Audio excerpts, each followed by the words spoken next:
সেই বিষয়গুলো আমরা বিবেচনা করে যাচ্ছি নিয়মিতভাবে করার জন্য এবং আপনাদের জন্য সুবিধাজনক একটি প্ল্যাটফর্ম রাখার জন্য আমরা চেষ্টা করছি। এছাড়াও আমাদের আজকের এই ক্লাসটি আপনারা আমাদের বাংলাদেশ হোমিওপ্যাথিক পরিষদের যে ফেসবুক পেজটি আছে সেখানেও লাইভ দেখতে পাবেন। আপনারা যারা আমাদের ক্লাসে প্রথম সেশনের কোনো কারণে যদি আপনারা ক্লাস থেকে ডিসকানেক্টেড হয়ে যান, তাহলে আপনারা সরাসরি আমাদের ফেসবুক পেজে এবং আমাদের ওই ফেসবুকের কমেন্ট সেকশনে আপনাদের যদি কোনো মন্তব্য প্রশ্ন থাকে সেগুলো করলে আমরা ক্লাসের শেষের অংশে আমরা সেগুলো নিয়ে আলোচনা করব। আর এছাড়াও লাইভের শুরুতে আমরা সমবেদনা জানাতে চাই বাংলাদেশের দক্ষিণাঞ্চলে ব্যাপক বন্যায় আহত হয়ে অনেক মানুষ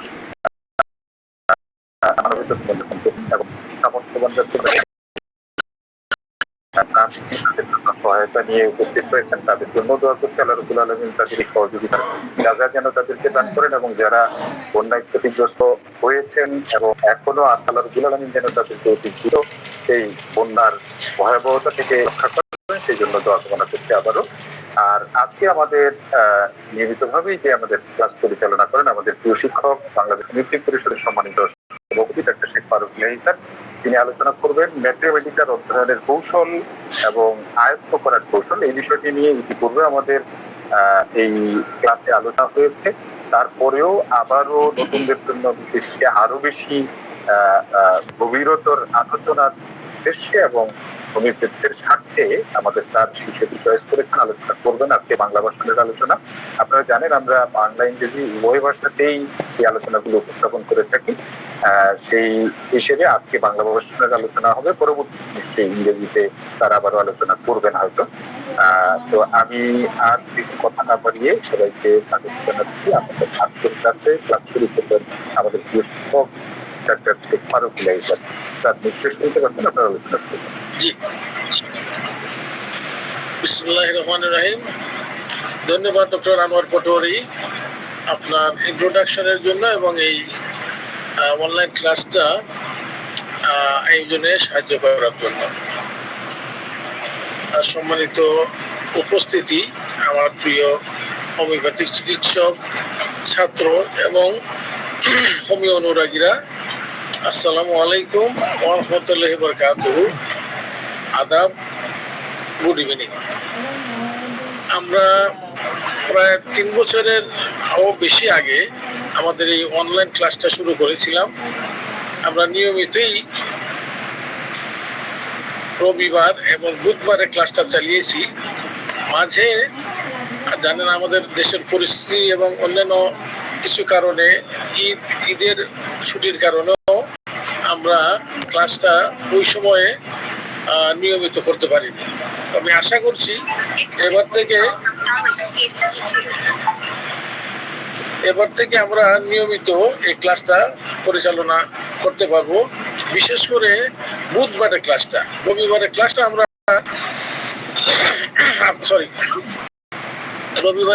আমরা আপাতত অফ রেখেছি। আমরা চালু করলে সেটা আমরা জানিয়ে দেবো আপনাদেরকে।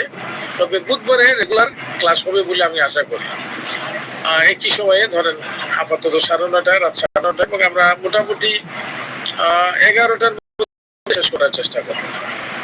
তো এই ক্লাসটা কিছু কিছু আলোচনা এর আগেও হয়েছে, হয়তো অনেক প্রেজেন্ট আছে যারা শুনেছেন, আর অনেকে হয়তো আছেন যারা ক্লাসটা শুনেননি। তবে এর মধ্যে আরো নতুন কিছু এলিমেন্ট আমরা যোগ করেছি। প্লাস এর আগে এই ক্লাসের মধ্যে আমরা ওষুধগুলোর নাম দিইনি, কোন কোন ওষুধগুলো পড়তে হবে সংখ্যা বলেছি, নামটা দিইনি। এই ক্লাসে আমরা ওষুধগুলোর লিস্ট আপনাদেরকে দেব এবং ওষুধগুলোর সম্বন্ধে সংক্ষিপ্ত কমেন্টারি করার চেষ্টা করব। তো আমরা প্রথমেই বলি যে হোমিওপ্যাথিতে যে বিষয়গুলো আছে, হোমিওপ্যাথি শেখার জন্য একজন হোমিওপ্যাথিক চিকিৎসক হওয়ার জন্য কতগুলো সাবজেক্ট আছে হোমিওপ্যাথির একদম নিজস্ব, এবং কতগুলো আমরা জানি বেসিক মেডিকেল সাবজেক্ট, কতগুলো আছে এইগুলোকে বলে এনসিলিয়ারি মেডিকেল সাবজেক্টস। সবটা শিখেই একজন পরিপূর্ণ হোমিওপ্যাথিক চিকিৎসক হতে হয়। তো যেগুলো একদম হোমিওপ্যাথির নিজস্ব সাবজেক্ট, এই সাবজেক্টের মাঝে আছে অর্গানন, আমরা জানি, materia medica, philosophy, chronic disease, homoeopathic, pharmacy এবং প্র্যাকটিস অফ মেডিসিন। তো আমরা দেখি হানিম্যান কি ইনস্ট্রাকশন দিয়েছেন একজন হোমিওপ্যাথের তার পড়াশোনা করার জন্য। হানিম্যান অর্গাননের ৭১ নম্বর সূত্রে বলছেন যে একজন চিকিৎসক, হোমিওপ্যাথিক চিকিৎসক তার রোগীর চিকিৎসার জন্য 3টি বিষয়ে বিশদ জ্ঞান লাভের বা জ্ঞান অর্জনের প্রয়োজন। প্রথমেই বলছেন নলেজ অফ ডিজিজেস, রোগের জ্ঞান। তো এই রোগের জ্ঞান বলতে কিন্তু এলোপ্যাথিতে যেভাবে রোগ শেখানো হয় সেটা বোঝায় না। এখানে রোগের জ্ঞান বলতে বোঝায় হোমিওপ্যাথিতে যে রোগের কারণ তত্ত্ব আছে এটা ভিন্ন, রোগের যে টাইপ আছে, একটু ডিজিজ, ক্রনিক ডিজিজ, তারপরে রোগের বিভিন্ন ধরনের কারণ আছে, এক্সাইটিং কজ আছে, কতগুলো আছে মেনটেনিং কজ, কতগুলো আছে আদি কারণ, ফান্ডামেন্টাল কজ, এই সবগুলা প্লাস চিকিৎসার সময় রোগের যেসব জিনিস প্রতিবন্ধকতা সৃষ্টি করে এই প্রতিবন্ধকতা কিভাবে দূর করতে হয়, এই সবটা মিলিয়ে হলো নলেজ অফ ডিজিজ। তা নলেজ অফ ডিজিজ বলতে শুধু রোগের লক্ষণ শেখা না, এই যে যা বললাম এই সবগুলা মিলিয়েই নলেজ অফ ডিজিজ হানিম্যান বুঝিয়েছেন। আমরা এখানে যেটা দেখি যে নলেজ অফ ডিজিজ করতে গেলে আপনাকে homeopathic practice of medicine, practice of medicine এলোপ্যাথিতেও আছে, কিন্তু আমাদেরটা হবে হোমিওপ্যাথিক প্র্যাকটিস অফ মেডিসিন। এটা সম্বন্ধে আমাদের জানা। মানে হোমিওপ্যাথিক প্যাথোলজি, হোমিওপ্যাথিক নিদান শাস্ত্র, এই যা বললাম আমি এর মধ্যে কারণ তত্ত্ব, তারপরে এই যে বিভিন্ন ধরনের কারণ আছে, প্রতিবন্ধকতা আছে, এইসব জিনিস মিলিয়ে নলেজ অফ ডিজিজ। এটা আমাদের আজকের সাবজেক্ট না। সেকেন্ডটা হলো আমাদের আজকের সাবজেক্ট। সেকেন্ডটা হলো হানিম্যান বলছেন knowledge of medicines to cure the disease, যে ওষুধের জ্ঞান, প্রথমে রোগের জ্ঞান, তারপর ওষুধের জ্ঞান। এই রোগটাকে যদি, এই রোগগুলাকে যদি আপনি আরোগ্য করতে চান, তাহলে ওষুধের জ্ঞানে আমরা কোথায় পাবো? আমরা পাবো ভেটেরিনারি মেডিকেল। ভেটেরিনারি মেডিকেল সংক্রান্ত যত বই আছে সবগুলো এর অন্তর্ভুক্ত থাকবে।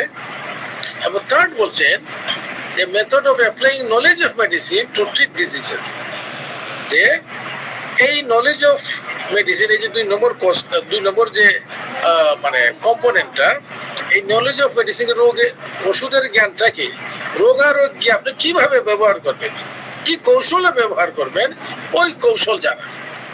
এই কৌশলের মধ্যে আমরা এই জিনিসগুলা ফেলতে পারি, যেমন কেস টেকিং, আপনাকে রোগী লিপি নেওয়া জানতে হবে, আপনাকে এভালুয়েশন অফ সিমটমস মানে সিমটমের মূল্যায়ন, সিমটমের প্রকারভেদ সম্বন্ধে জানতে হবে আপনাকে। তারপর মেডিসিন কি করে সিলেক্ট করতে হয় উইথ অর উইদাউট রেপার্টরি, এমন যখন মেডিসিন সিলেক্ট হলো সেটাকে যে আপনি প্রয়োগ করবেন, এর জন্য ডোজ এন্ড পোটেন্সি, শক্তি ও মাত্রা, এই জ্ঞানগুলো আপনাকে জানতে হয়। তাহলে আমরা যদি এই হানিম্যানের 3টে কথাকে আমরা ব্যাখ্যা করি, তাহলে এই জিনিসগুলো আসে। এর মধ্যে আপনি যদি বলেন যে কোনটা সবচেয়ে বেশি ইম্পর্টেন্ট, এই যেখানে যা বলা আছে আসলে সবটাই ইম্পর্টেন্ট, তবু আমি বলবো যে ম্যাথমেটিক্যাল জ্ঞানটা একদম মুখ্য। কারণ এটা আপনার অস্ত্র। আপনি যখন শত্রুকে কি অস্ত্র দিয়ে মারবেন, এই অস্ত্র সম্বন্ধে আপনার পুঙ্খানুপুঙ্খ জ্ঞান রাখা। এবং ম্যাথমেটিক্যালটা বিশাল বড় সাবজেক্ট। এটা শেখার কায়দা আমি মনে করি অত্যন্ত কঠিন, অত সহজ না।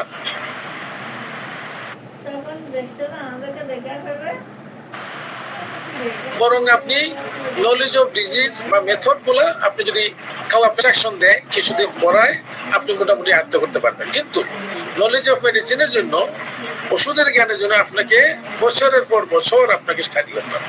এই জন্য আমরা এই যে ওষুধের জ্ঞানটা কিভাবে আয়ত্ত করতে হয়, কিভাবে পাঠ করতে হয়, অধ্যয়ন করতে হয়, এটা কিন্তু খুব সোজা জিনিস না, অত্যন্ত কঠিন।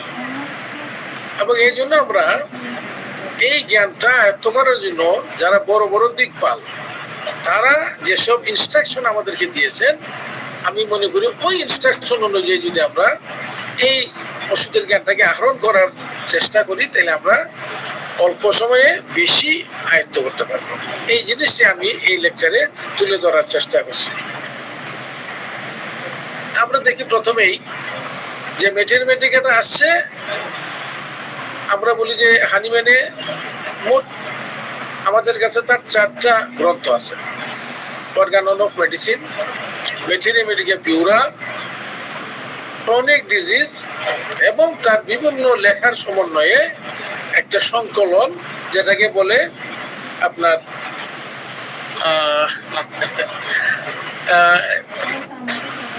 নামটা ভুলে গেলাম। আচ্ছা, বলবো না, আমি আসলে ফরগেটফুল হয়ে গেছি। লেজার রাইটিং, জি, ফিলোসফি না না না না না, আরে lesser writing, lesser writing, yes yes, এটাকে বলে লেসার রাইটিং। লেসার রাইটিং ধরে হানিম্যানেরও লেসার রাইটিং আছে, মর্নিং ওশনের লেসার রেটিং আছে, ফেরিংটনের লেসার রেটিং আছে, এবং কেন্টেরও লেসার রেটিং আছে। এর লেসার রেটিং এর মানে হলো যে তারা এই সাবজেক্ট বহির্ভূত বিভিন্ন জায়গায় বিভিন্ন আর্টিকেল লিখেছেন তারা, এগুলো খুব মূল্যবান। এগুলাকে কেউ কেউ আমাদের হোমিওপ্যাথির বড় যারা হানিম্যানের ফলোয়ার ছিলেন, তারা এটাকে সংকলন করেছে, এডিট করেছে, পরে বই আকারে প্রকাশ করেছেন, করে এটা বিশাল তারা একটা দায়িত্ব পালন করেছেন। নতুবা আপনি এতগুলো আর্টিকেল পেতেন না আপনি। তো এই লেসার রাইটিং, হানিম্যানের লেসার রাইটিং, তো এর মধ্যে ম্যাথমেটিকা পিউরাটা বা ম্যাথমেটিকা যে সাবজেক্টটা, এটা সম্বন্ধে আমরা একটু আলোচনা করি যে হানিম্যান কিভাবে এই বিশাল গ্রন্থ বা বিশাল আমাদের মানে জ্ঞান ভান্ডার গড়ে তুললেন। হানিম্যান প্রথমে যখন দেখলেন যে রোগ আরোগ্য করার জন্য তো ওষুধের দরকার, ওষুধের যে গুণাবলী, ওষুধের মধ্যে যে আরোগ্যকারী শক্তি আছে, এটা সাধারণত হানিম্যানের সময় বা আগে অনেকটা কাল্পনিক ভাবে এটা আরোপ করা হতো যে এই মেডিসিনটা এই করে। কিছু কিছু ক্লিনিক্যাল অভিজ্ঞতা, কিছু কিছু অনুমানমূলক ভাবে আরোপ করা হতো। হানিম্যান বলেন যে না, তিনি একটি ওয়ে বের করলেন যে প্রত্যেকটা মেডিসিনের একদম পুঙ্খানুপুঙ্খভাবে তার ভিতরে যে আরোগ্যকারী শক্তি আছে এটাকে জানতে হবে। কিভাবে জানা যাবে? তিনি বললেন যে সুস্থ মানব দেহে বা সুস্থ প্রকারের শরীরে এই ওষুধটা প্রয়োগ করে তা যে লক্ষণ প্রডিউস করে, এইগুলোকে যদি আমরা সাজিয়ে নেই, তাহলে এইগুলো হলো সবচেয়ে বিশ্বস্ত জ্ঞান এই পার্টিকুলার ওষুধটার গুণাগুণ সম্পর্কে। তাই তিনি এটা আমরা যে জানি, আমি এইসব সবাই আমরা জানি প্রুভিং কি বলে, এই জন্য আমি ডিটেলসে যাচ্ছি না। তিনি প্রুভিং শুরু করলেন প্রথমে নিজের উপর, তার পরিবারের উপর, তার যারা শিষ্য তাদের উপর, এবং তারপর অন্যান্য যারা হোমিও অনুরাগী ছিল তাদের উপর তিনি শুরু করলেন। এবং এর সূত্র ধরে তার পরবর্তীতে তার যারা অনুসারী ছিলেন, তার যারা শিষ্য ছিলেন বা শিষ্যর শিষ্য ছিলেন, তারাও বিভিন্ন দেশে, আমেরিকা, ইউরোপে বিভিন্ন জায়গায় হানিম্যানের মতো করেই ওষুধ প্রুভিং করে এর সিমটমগুলো লিপিবদ্ধ করে ম্যাথমেটিকের একটা বিশাল ভান্ডার গড়ে তুললেন। হানিম্যান এই কাজটা শুরু করেছিলেন প্রথমে 1811 সালে। আমরা দেখি যে তিনি 1811 সালে মেডিসিন যে প্রুভিং করেন তার একটা লক্ষণ চিত্র, তিনি একটা লক্ষণ বিবরণী তিনি লিখে রাখতেন। যারাই প্রুভিং করলো তাদের লক্ষণগুলা তারা কালেক্ট করে তাকে দিতেন, তিনি এগুলাকে যাচাই বাছাই করে লিখে রাখতেন লক্ষণ বিবরণী। এভাবে তিনি 1811 থেকে 1821, এই 10 বছর, এই 10 বছর তিনি পরিশ্রম করে ম্যাথমেটিকা পিউরার ফার্স্ট এডিশন পাবলিশ করেন 10 বছরে অল্প অল্প করে। এবং এর মধ্যে ছিল 6টা ভলিউম। 6টা ভলিউমের প্রথম ভলিউম করলেন, তারপর দ্বিতীয়, তারপর তৃতীয়, এভাবে নিয়ে আস্তে আস্তে করে গেলেন। উনি ফার্স্ট ভলিউমটা 1811 সালে মানে প্রকাশ করলেন, এর মধ্যে ছিল 12টা মেডিসিন। দ্বিতীয় ভলিউম এর 5 বছর পরে 1816 সালে প্রকাশ করলেন, এর মধ্যে ছিল 8টা মেডিসিন। এর 1 বছর পর তৃতীয় ভলিউম প্রকাশ করলেন, তার মধ্যে ছিল 8টা মেডিসিন। আরো 1 বছর পরে চতুর্থ ভলিউম প্রকাশ করলেন, তার মধ্যে ছিল 12টা মেডিসিন। এবং এর 1 বছর পর পঞ্চম ভলিউম প্রকাশ করলেন, যাতে ছিল 11টা মেডিসিন, এবং ষষ্ঠ ভলিউম প্রকাশ করলেন এর 2 বছর পরে 1821 সালে, তাতে ছিল 10টা মেডিসিন।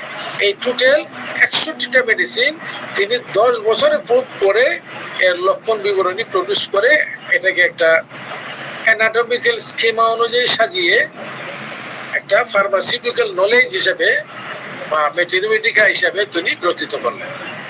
মানে এটা জাস্ট লক্ষণ বিবরণী বিচ্ছিন্ন হবে না, তিনি এটাকে মেন্টাল লক্ষণ, তারপর তার যে শারীরিক লক্ষণগুলো আছে শরীরের অ্যানাটমিক্যাল স্কিমা অনুযায়ী সাজিয়ে এগুলাকে একটা মেটেরিমেটিকার আকারে তিনি প্রকাশ করলেন।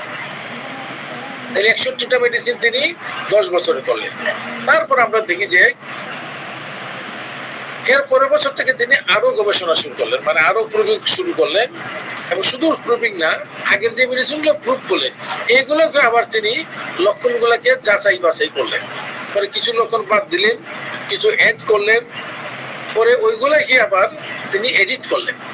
এই জন্য আমরা দেখি যে এরপরে 5 বছরে 1822 থেকে 1827 সাল, এই 5 বছরে আবার 6টা ভলিউম তিনি প্রকাশ করলেন, এটা সেকেন্ড এডিশন দিয়ে, মেটেরিমেটিক পুরো সেকেন্ড এডিশন। এর মধ্যে দেখেন আছে 64টা মেডিসিন, মানে কি যে মাত্র 3টে মেডিসিন এড করলেন, আর আগের যে 61টা মেডিসিন এটাকে তিনি কোনোটা পুনঃপ্রুভিং করলেন, কোনোটা লক্ষণগুলোকে আরো যাচাই করলেন, কিছু অন্যান্য সোর্স থেকে কিছু লক্ষণ নিলেন, টক্সিকোলজিক্যাল এক্সপিরিয়েন্স থেকে লক্ষণ নিলেন, এগুলোকে আরো পূর্ণাঙ্গ করার চেষ্টা করলেন।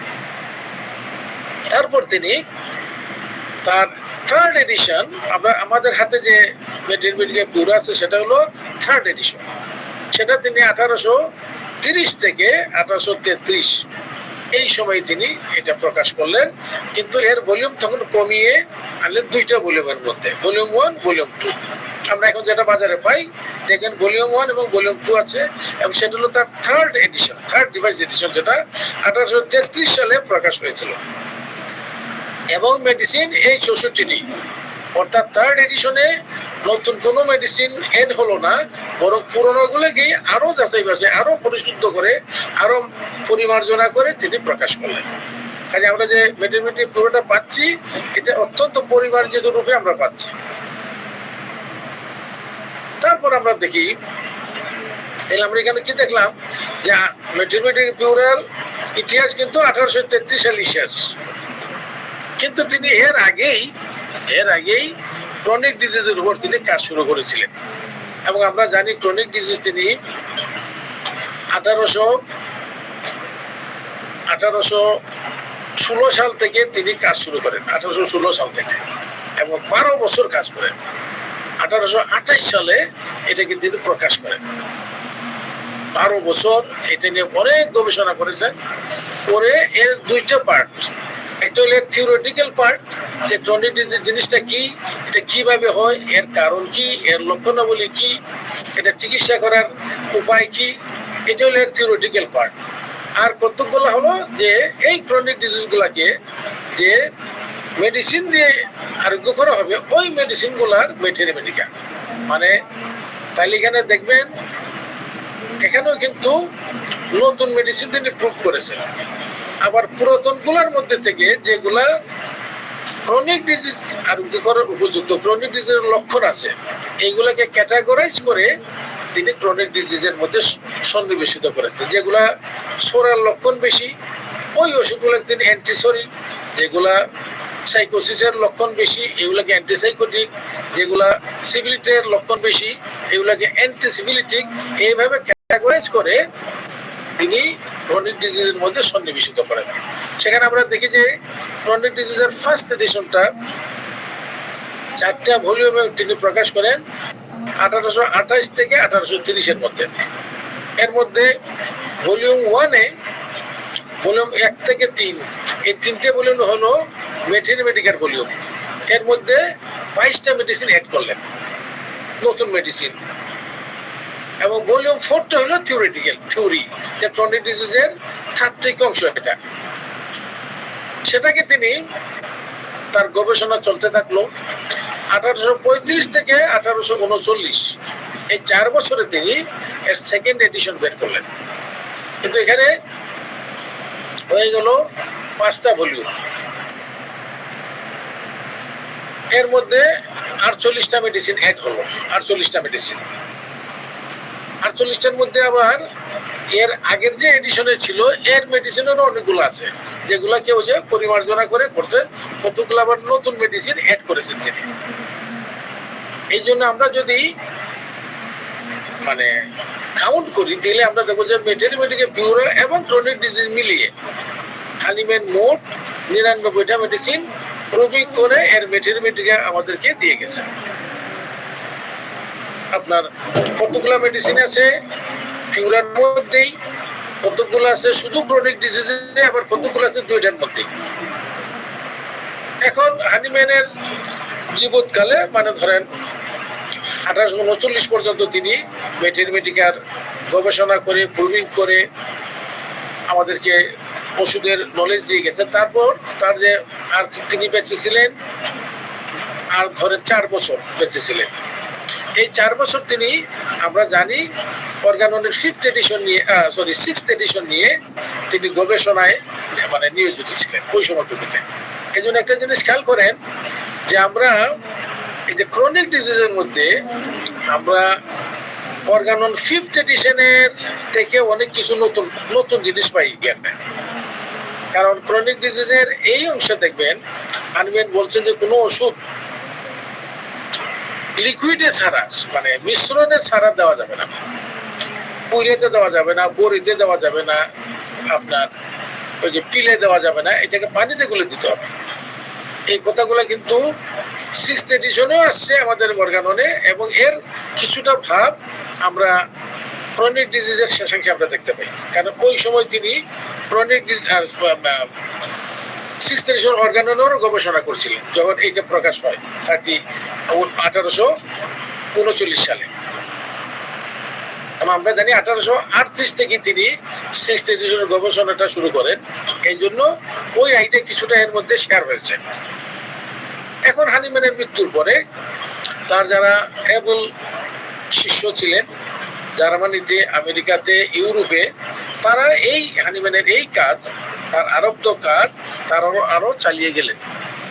তারা নতুন নতুন মেডিসিন প্রুভ করলেন, শুধু নতুনগুলো না, হানিম্যান যেগুলোকে প্রুভিং করছেন এগুলোকে রিপ্রুভিং করেছেন, পরে আরো বেশি লক্ষণ দিয়ে এগুলোকে সমৃদ্ধ করেছেন। হানিম্যান ধরেন প্রুভিং করতে মূলত নিম্ন শক্তি বেশি ব্যবহার করেছেন, কিন্তু তার পরবর্তীতে যারা করেছেন হেরিং এবং অন্যান্যরা তারা কিন্তু আরো উচ্চতর শক্তিতে প্রুভিং করেছেন। বিধায় এর মধ্যে অনেক ফাইন লক্ষণ, অনেক মানসিক লক্ষণ যোগ হয়েছে। যেমন ধরেন লেকেসিস প্রুভিং হয়েছে 30 এবং 200 দিয়ে। ফলে আমরা লেকেসিসের বহু মানে সূক্ষ্ম লক্ষণ এবং তার অনেক মানসিক লক্ষণ আমরা পাই। এই জন্য আমরা বলবো যে তার পরবর্তী শিষ্যরা হানিম্যানের যে মেডিসিন প্রুভিং করেছে এগুলোকে সমৃদ্ধ করেছেন, প্লাস এর সংখ্যা অনেক বাড়িয়ে দিয়েছেন। আমরা যদি এখানে দেখি আমরা যদি দেখি যে বর্তমানে প্রায় 12,000 হোমিওপ্যাথিক মেডিসিন অ্যাভেলেবল আছে, 12,000 মেডিসিনের মধ্যে। তাহলে চিন্তা করে হানিম্যানের দিয়ে গেছিল অনলি 99। এর উপর কত কাজ হয়েছে, গবেষণা হয়েছে। এখন ধরেন 12,000-এর মধ্যে সবগুলা ওয়েল প্রুভ না, কতগুলা পার্শিয়ালি প্রুভ, কতগুলা ক্লিনিক্যালি প্রুভ, এবং কতগুলো আছে আনপ্রুভ, অভিজ্ঞতার ভিত্তিতে দেওয়া হয়। তো আমরা বিশেষ করে যেগুলা ওয়েল প্রুফ এবং হানিম্যানের দ্বারা প্রুফ এবং তার দ্বারা এবল শিষ্য তাদের দ্বারা প্রুফ, এই মেডিসিনগুলোর উপর আমরা জোর দেবো বেশি। আর যেগুলা ক্লিনিক্যালি প্রুফ সেটা কেস বিশেষে কখনো লাগে, সেটা আমরা এই আলোচনায় আমরা আজকে নিয়ে আসবো না। আমরা শুধু যেগুলো ওয়েল প্রুফ বা বেশি ব্যবহৃত হয়, অ্যাটলিস্ট ক্লিনিক্যালি প্রুফ, এগুলো আলোচনা করবো আমরা। এখন আমরা বলি এই যে হতো, তো প্রুভিং এর যে রেজাল্টটা, যে এই একটা মেডিসিন দেখা গেলে 100 জন প্রুভার প্রুভিং করলেন, এগুলো সাধারণত প্রুভিং রিপোর্ট হিসাবে হোমিওপ্যাথিক জার্নাল গুলোতে প্রকাশিত হইত, হোমিওপ্যাথিক প্রুভিং হিসাবে। পরবর্তীতে এই রিপোর্ট গুলাকে বইয়ের আকারে নিয়ে আসা হয় এবং এর মধ্যে যে ফার্স্ট এবং যেটা সবচেয়ে বেশি এ ব্যাপারে কাজ করেছে তিনি হলেন ডক্টর টি.এফ. এলেন তার হোমিওপ্যাথিক এনসাইক্লোপিডিয়া দিয়ে। তিনি বিশ্বের যত জায়গায় যত প্রুভিং হয়েছে কোনো মেডিসিনের সবগুলা প্রুভিং রিপোর্টে তিনি কালেকশন করছেন, পরে এইগুলোকে আবার এডিট করছেন, যাচাই বাছাই করছেন। অনেকটা যদি আমি বলি যে আমাদের যেমন হাদিসের সংকলন হয়েছিল আমাদের নবী করিম এর ওফাতের পরে, এটা কিন্তু বিশাল কাজ।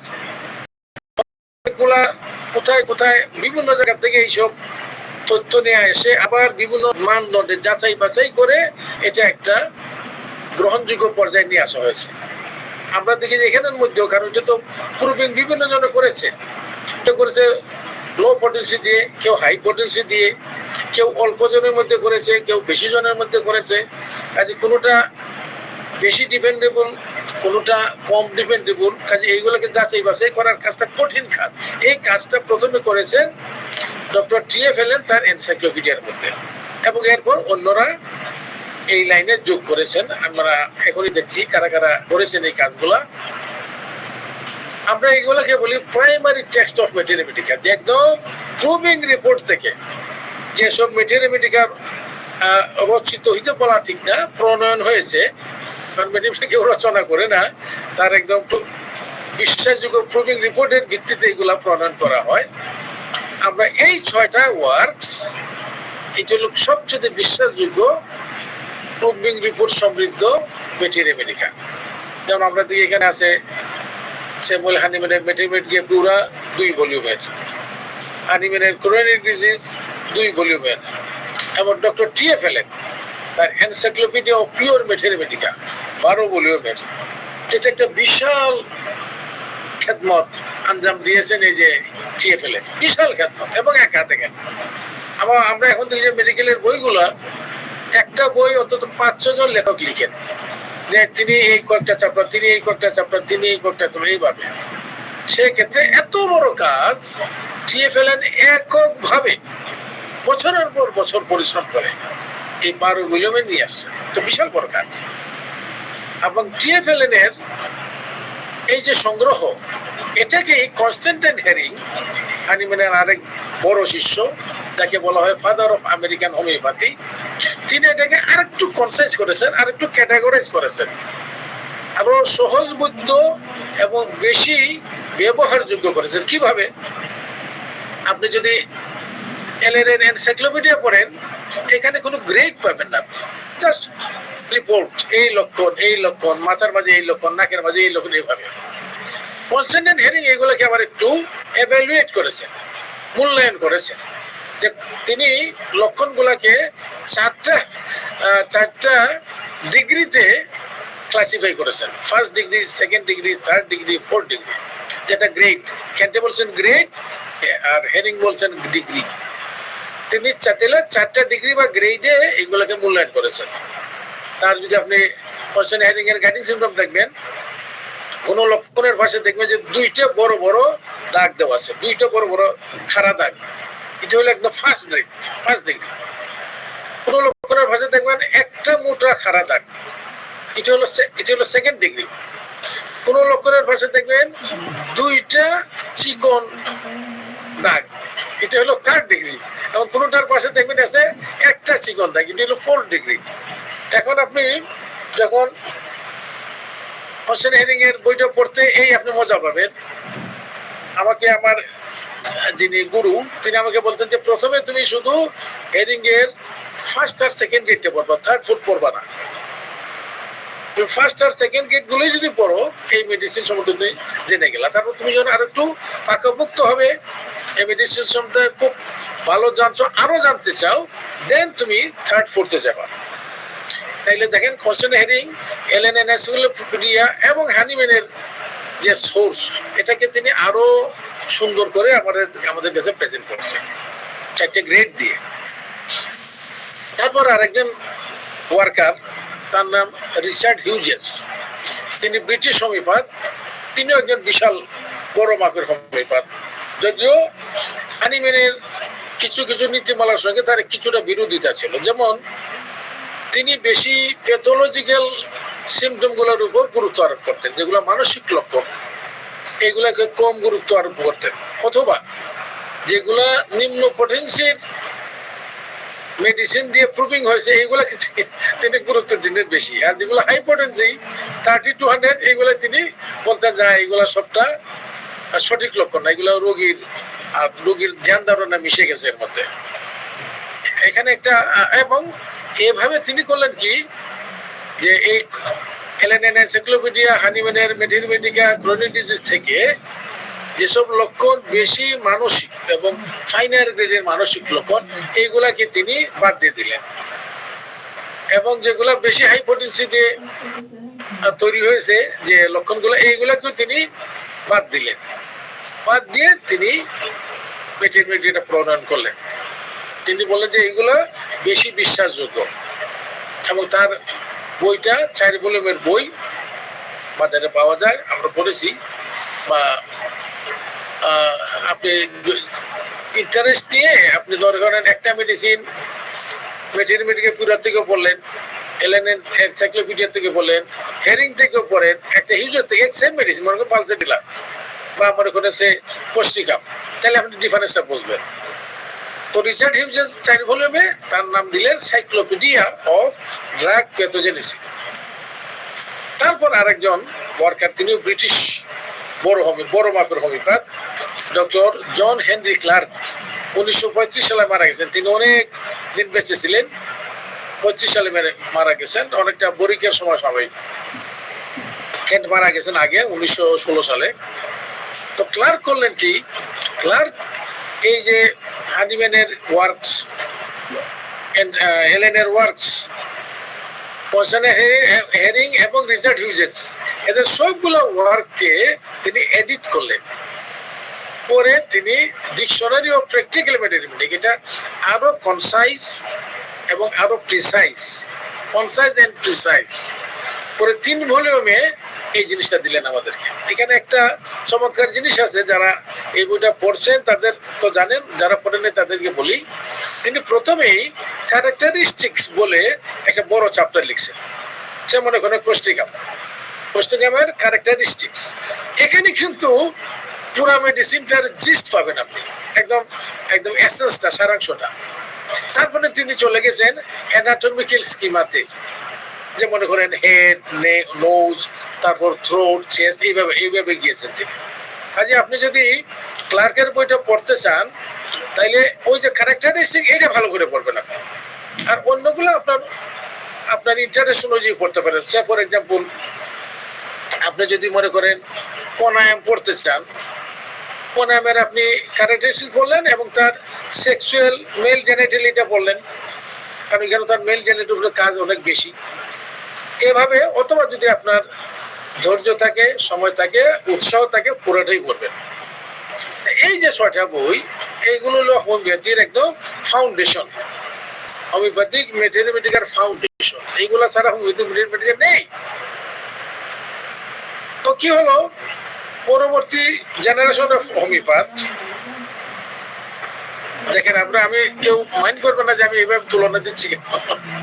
আমরা দেখি যে আমাদের প্রফেটের পরে সাহাবীরা ছিলেন, তাদের কথা খুব গুরুত্বপূর্ণ ভাবে নেওয়া হয়তো। তারপরে কিন্তু আসছেন আরো আরেক জেনারেশন, তাবি, তারপর তাবিন, এইভাবে কিন্তু মানে ইসলামের যে মানিটুকু এক জেনারেশন থেকে আরেক জেনারেশনের মধ্যে বয়ে গেছে, আরো সুন্দরভাবে রিফাইন হয়ে, আরো ব্যাখ্যা বিশ্লেষণ সহ, তাফসির সহ এগুলা গেছে।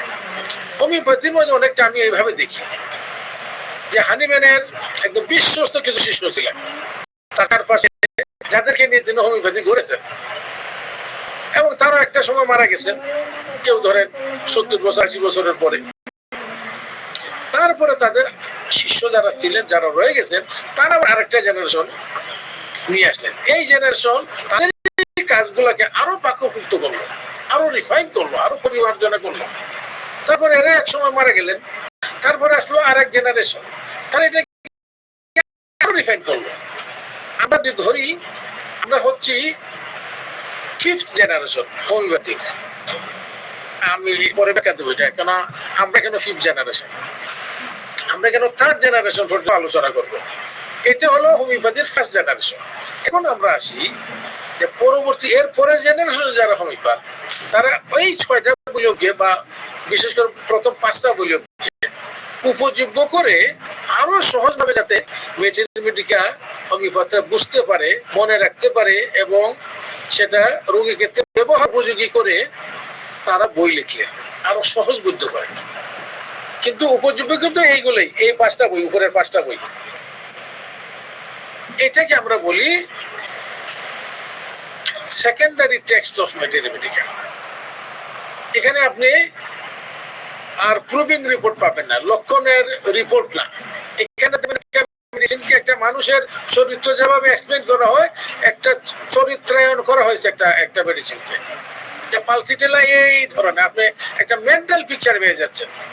সালভার হলো এই ধরনের লোক, এই ধরনের রোগী, এরা এটাকে একটা মেন্টালাইজ করেছেন। আমি বলবো এটাকে আরো সহজ বুদ্ধি, যাতে করে আপনি ওষুধগুলাকে মানুষের মতো বা রোগীর মতো করে আপনার মাথার মধ্যে রাখতে পারেন।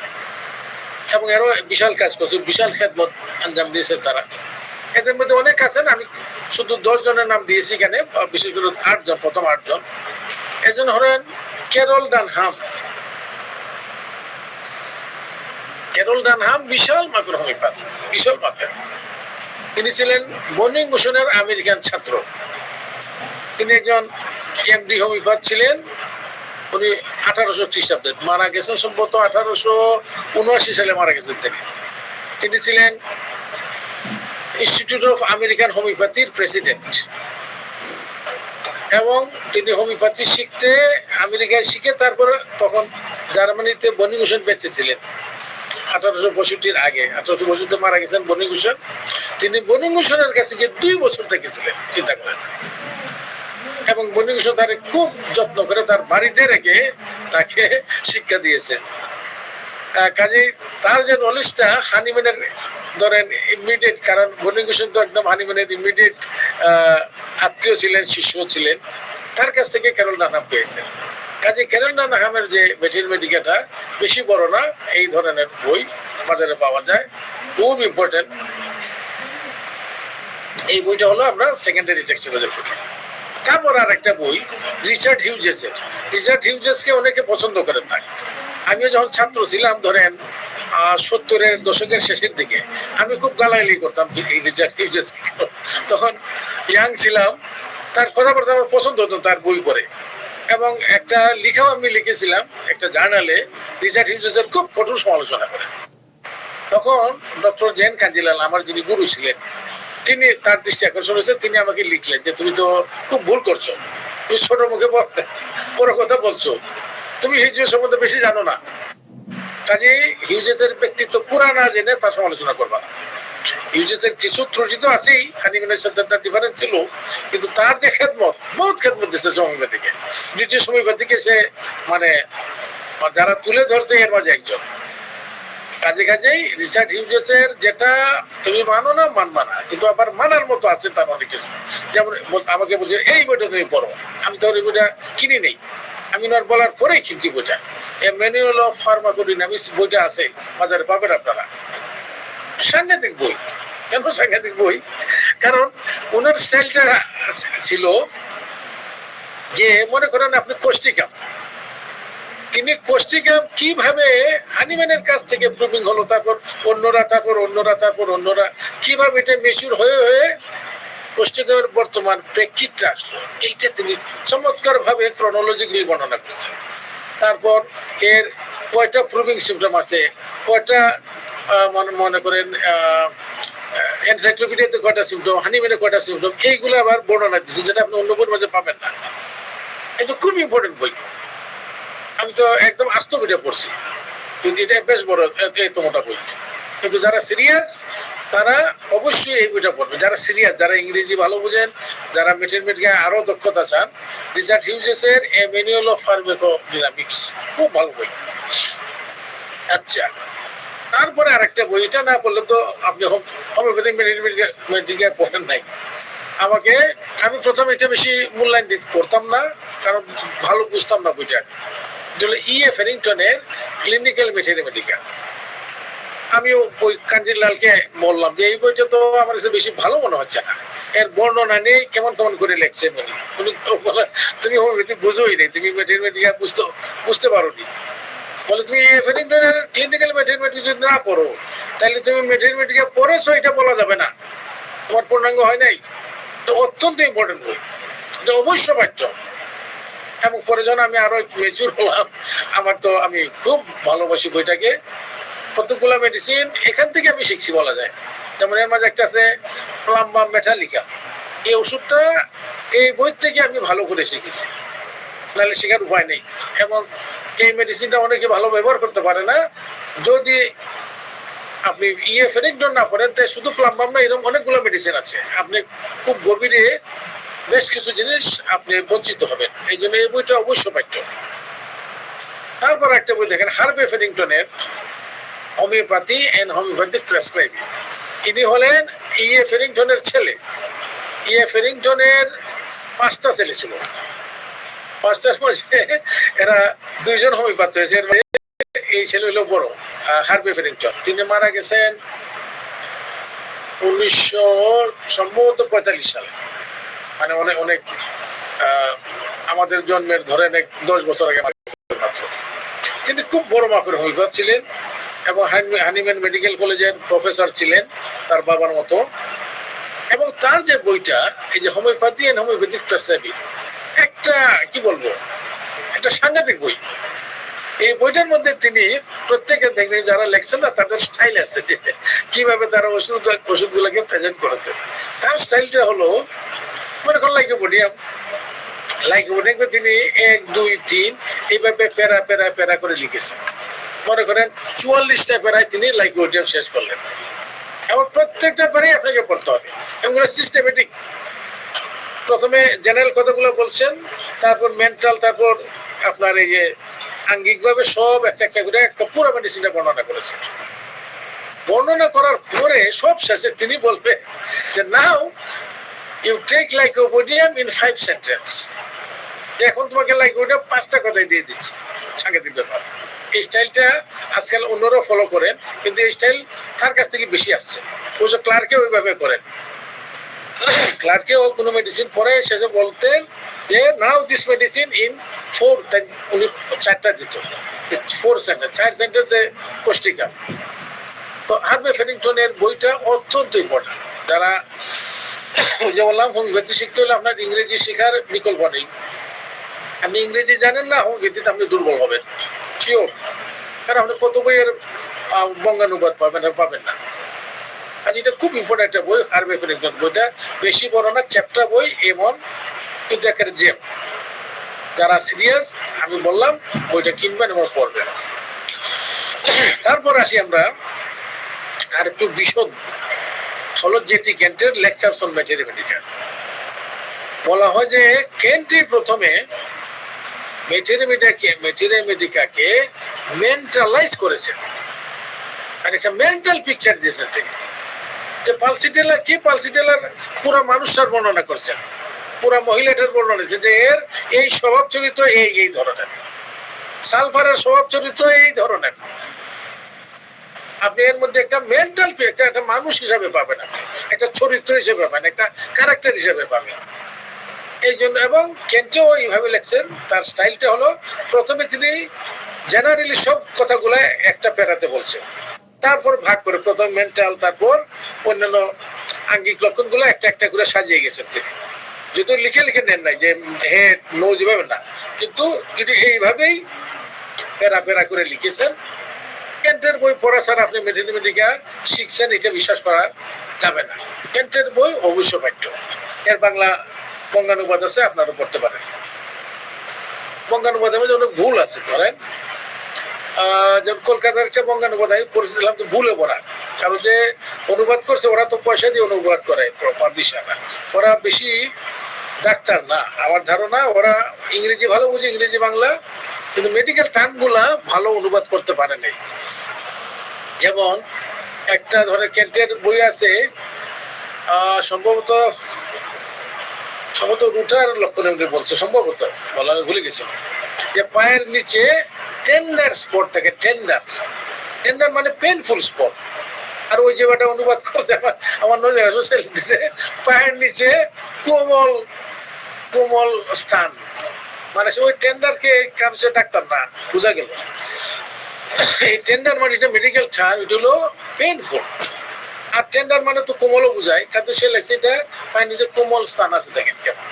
যাই হোক, এরপরও যারা ইংরেজি বোঝেন না এগুলো পড়লে অ্যাটলিস্ট আপনি 80-90% বুঝে যাবেন।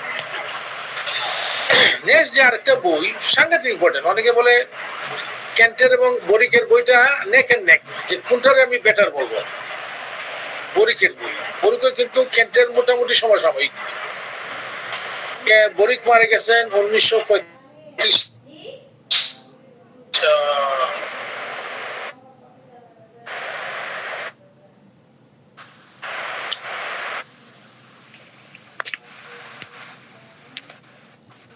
তার জন্য 1847 না 1849 আর কেন্ট মারা গেছে। আমার যে জীবনী বইটা আছে যুদ্ধের মধ্যে, বই কিন্তু ইংলিশম্যান না,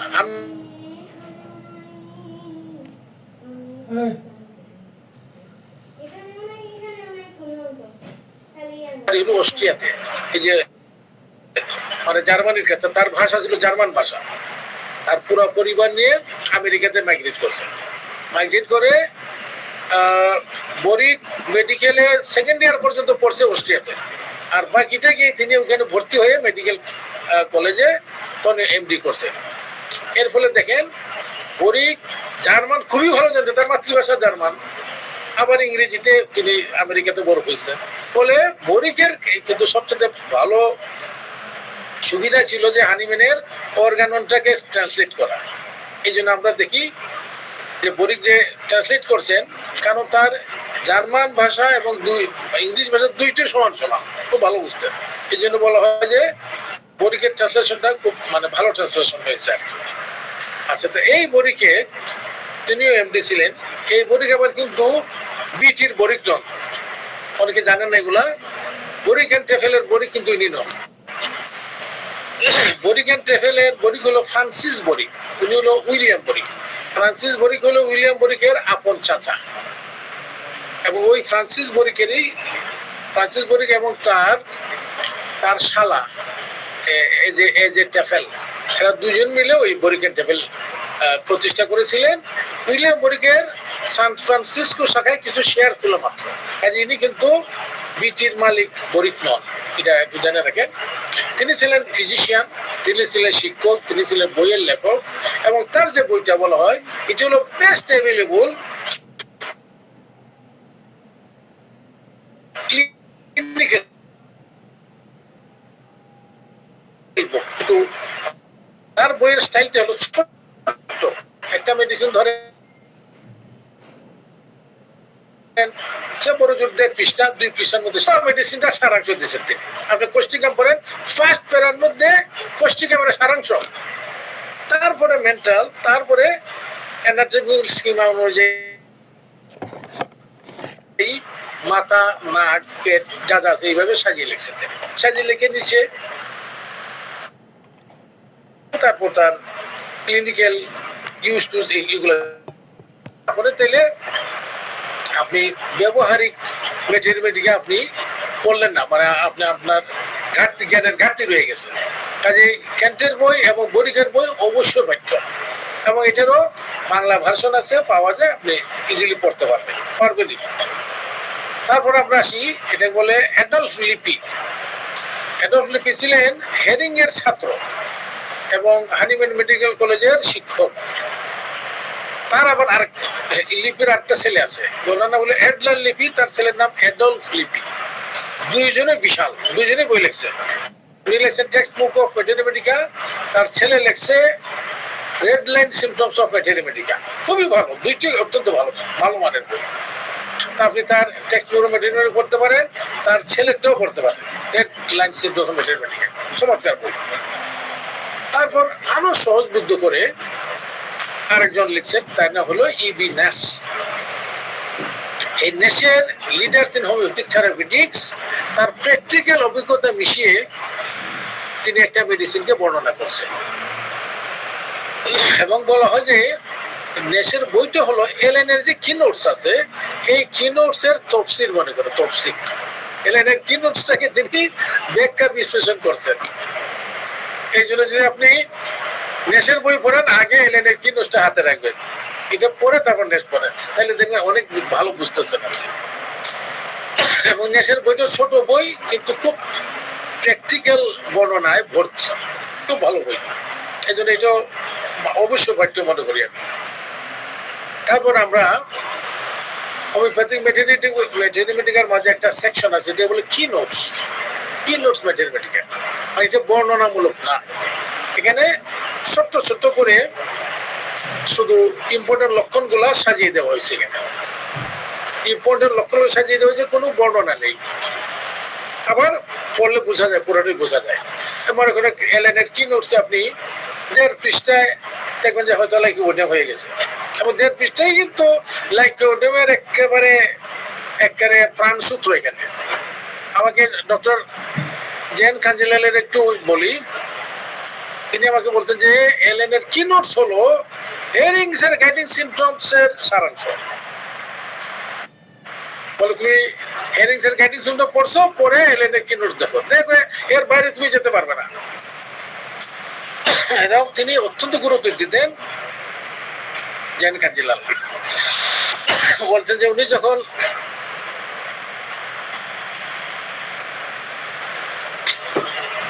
তিনি বলছেন এই বইটা সব সময় পড়বো, তোমার সাথে রাখবা। বলে তোমরা মুসলমান, আমাকে বলতেন, তিনি ব্রাহ্মণ ছিলেন, আমাকে বলতেন তোমরা মুসলমান ঘুম থেকে উঠে কোরআন শরীফ পড়ো বা এরকম কোনো ওজিফা বা কিতাব টিতাব পড়ো, এইটাকে প্রতিদিন পড়বা। এই বইটা অ্যাটলিস্ট একটা মেডিসিন পড়বা, একটা মেডিসিন পড়তে 10 মিনিটের বেশি লাগে না এলেনের কিনোটস থেকে, তো তুমি 10 মিনিট সময় দিতে পারবে না, কাজে প্রতিদিন এলেনের কিনোটস থেকে একটা মেডিসিন করে পড়বা, তাইলে তোমার যে এই যে ম্যাথমেটিকা দীর্ঘদিন থেকে পড়ছো এটা ফ্রেশ থাকবে মাথার মধ্যে। এবং তিনি বলতেন আমি যদি কোথাও যাই, লম্বা ট্রেন জার্নি বা প্লেন জার্নি, বলে এলেনের কিনোটস আমার সাথে থাকে, এবং আমি অবসর সময় এটা এই প্লেনের মাঝে বসে বসে দেখি, ট্রেনের মাঝে বসে বসে দেখি।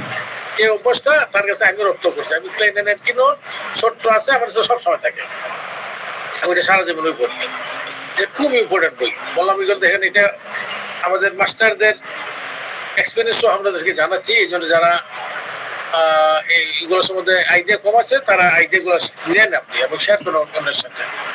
আরেকটা বই আছে এলেনের কিনোটসের মধ্যে, তবে এটা আরেকটু বড়, আরেকটু বিশদ লেখা, তবে অত বিশদ না, কি নোটস সেটা হলো ডক্টর এইচ.এন. গারেন্সির কি নোটস অফ ম্যাথমেটিকা।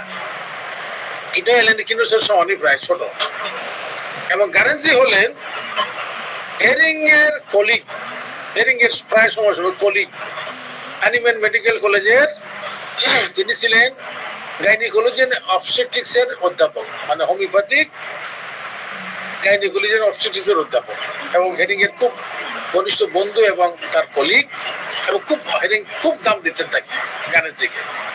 এবং গারেন্সির এই যে বইটা, ছোট বইটা খুবই ভালো বই, আপনি এলেনের কিনোটসের সাথে রাখতে পারেন।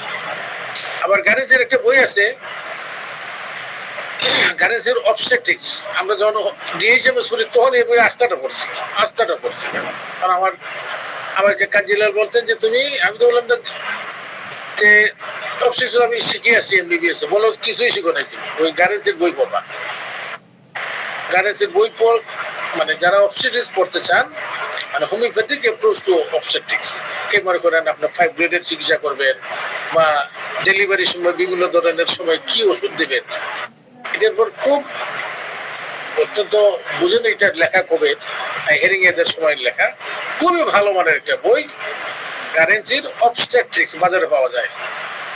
তাহলে এই যে আমি এখানে 10টা বইয়ের বর্ণনা দিলাম, এগুলো হচ্ছে সেকেন্ডারি টেক্সট অফ ম্যাথমেটিক্স, মানে কি যে ওনারা প্রাইমারি টেক্সটকে উপযোগ্য করে এই বইগুলা সহজবোধ্য করে, যাতে আমাদের মতো সাধারণ হোমিওপ্যাথরা এগুলোকে আয়ত্ত করতে পারে, ওষুধগুলোকে সহজে এবার তারা লিখেছিলেন।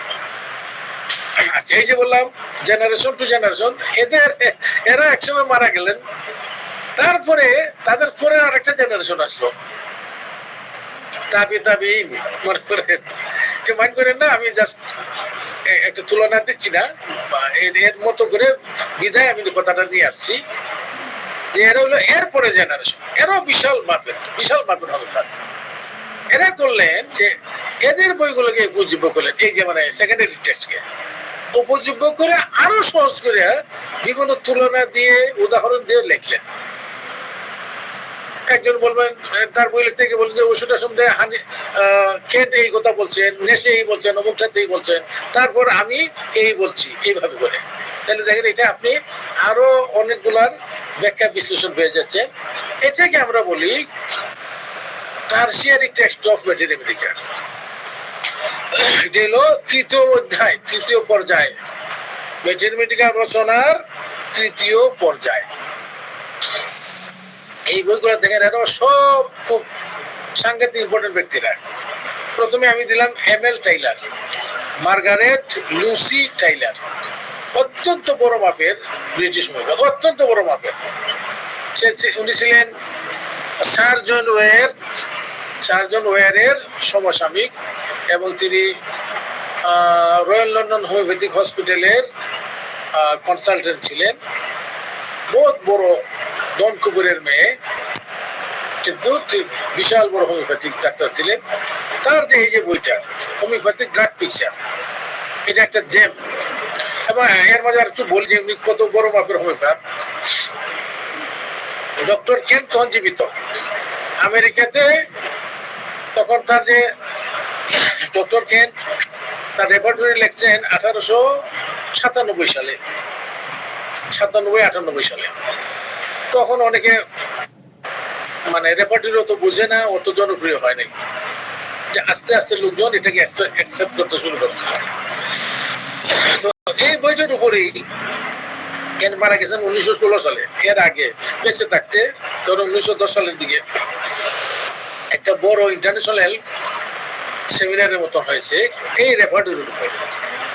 এখানে এই এম.এল. টাইলার কেন্টের রেপার্টরি সম্বন্ধে খুব চমৎকার ভাবে একটা মূল্যায়ন করলেন, এটাকে এভালুয়েট করলেন, এর ভালো মন্দ এটার ক্রিটিক্যাল বিচার করলেন। এবং সবাই একটু ঘাবড়াইল যে কেন্টের উপস্থিতিতে, কেন্ট তখন আমেরিকার একজন মানে কেউ কেটা, কেন্টের এই বইয়ের এমন ক্রিটিক্যাল করলেন, আরে বাপরে, কেন্টে জানি কি বলে। কেন্ট তার লেকচারে খুব ভূয়সী প্রশংসা করলেন এম.এল. টাইলার, যে আমার বইটা বোঝা যায় যে আমি অনেক কিছু বুঝি নাই, আমার বইটা কি যে ক্রিটিক্যালি, কি যে মনোযোগ দেয় এই মহিলা পড়াশোনা করছে এবং এর যে জিনিসগুলো তুলে ধরছে। বইটা আমি লিখছি, কিন্তু এই জিনিসগুলো সত্য, যেটা তুলে ধরছে আমি আমার মাথায় আসেনি। এবং উনি এর যে পরবর্তী যে সংস্করণ করতেন তার সাজেশনগুলো নিয়েছেন। তাইলে জাস্ট আমি একটা দিলাম যে মহিলা কত বিশাল। এবং বলা হয় যে হোমিওপ্যাথির ইতিহাসে 3 জন মহিলা হোমিওপ্যাথ একদম বিশ্ব পরিচিত। এর মাঝে একজন উনি, আরেকজন হলো আমেরিকার doctor Elizabeth Wright Hubbard, institute of American হোমিওপ্যাথির প্রেসিডেন্ট ছিলেন। বিশাল মাপের হোমিওপ্যাথ, বিশাল। এটা আর কোনোদিন আলোচনা করবো।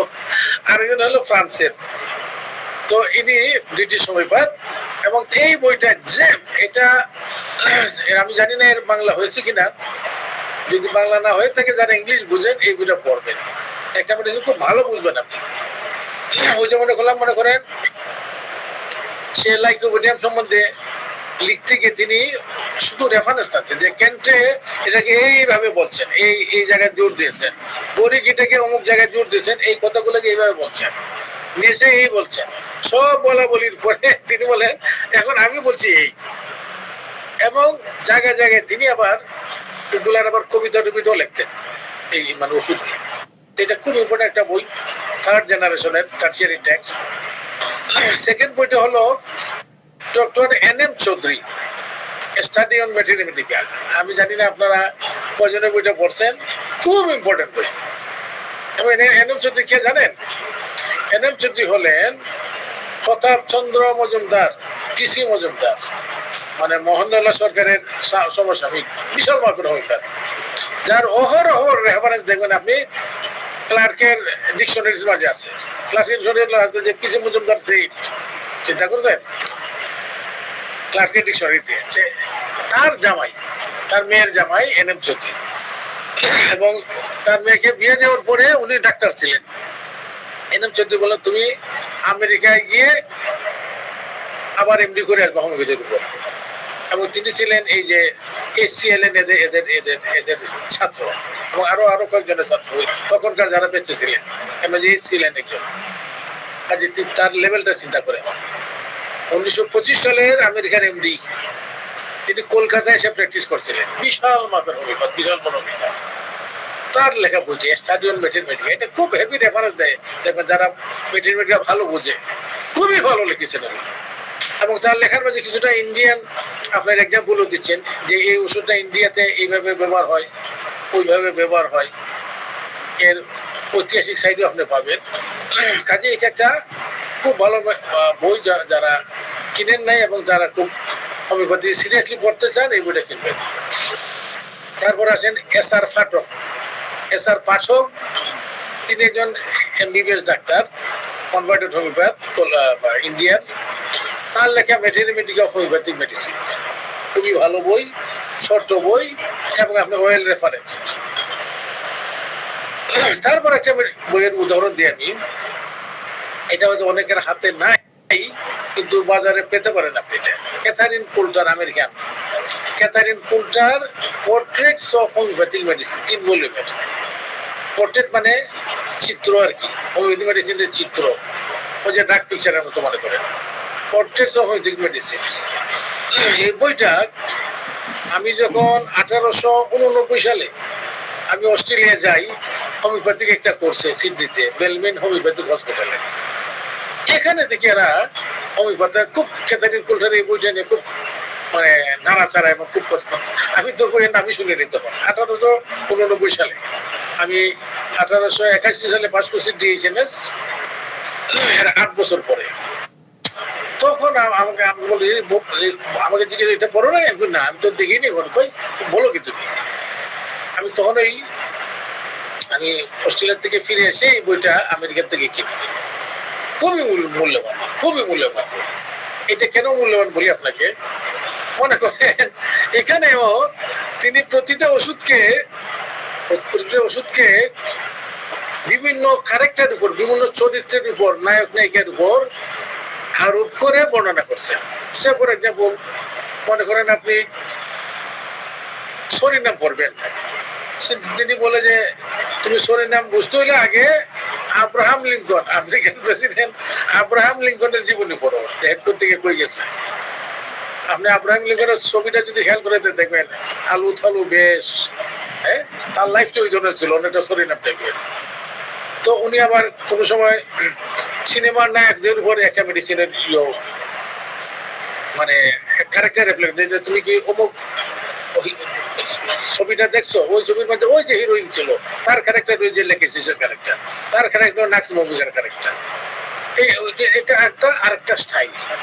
এবং আপনি খুব এই বইটা পড়লে আমার মতে জ্ঞানের আগে যা মেডিকে শিখছেন এটার মধ্যে আরেকটা স্তর, আরেকটা কি বলবো, আরেকটা চাদর আপনার যোগ হবে এটা যদি পড়েন। খুব ভালো বই, 3 ভলিউমের।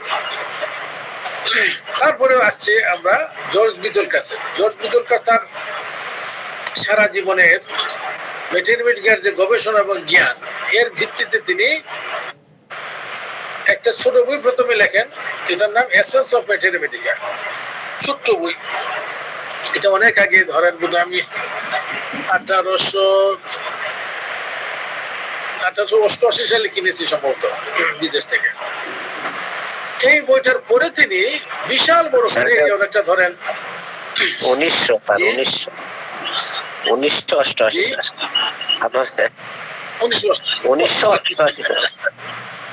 জি জি জি 1988। তো বিটল কাছে এরপরে তিনি অনেকটা হেরিং এর মতো করে, বা বলবো ক্লার্কের বইয়ের মতো করে একটা বিশাল বড় ভলিউম দিয়ে ম্যাথমেটিকাকে মানে এটা এইভাবে উনি লিখছিলেন যে এটা বললে আপনারা আর কোনো বই পড়তে হবে না। এখানে উনি স্টাইলটা নিয়েছেন কিন্তু ক্লার্কের স্টাইল। কিরকম স্টাইল? আমি যেমন বলছি যে ক্লার্কের ম্যাথমেটিক্যাল স্টাইলটা হলো তিনি প্রথমেই ওষুধটা লেখার যে কোষ্টিকাম লিখবেন, উনি ক্যারেক্টারিস্টিক্স বলে একটা বড় চ্যাপ্টার লিখছেন। এটা বড় অক্ষরে, অক্ষরগুলো বড় বড়। এখানে পুরো মেডিসিনটার জিস্ট আছে, এটা বললেই হয়ে যায়, আপনি মূল মশলা পেয়ে গেলেন আপনি। তারপরে তিনি অ্যানাটমিক্যাল স্কিমা করে বাকিগুলো বর্ণনা করছেন। ভিতর কাছে এই স্টাইলটা উনি অতদার কাছ থেকে খরচ করছেন। তিনি প্রথমে এরকম ক্যারেক্টারিস্টিকের মতো পুরা মেডিসিনটা বর্ণনা করছেন, এর মধ্যে পুরা জিসটা। তারপর তিনি আঙ্গিকভাবে ওষুধগুলাকে বর্ণনা করছেন। এটা তার ম্যাথমেটিকা ভিভা, জীবন্ত ম্যাথমেটিকা।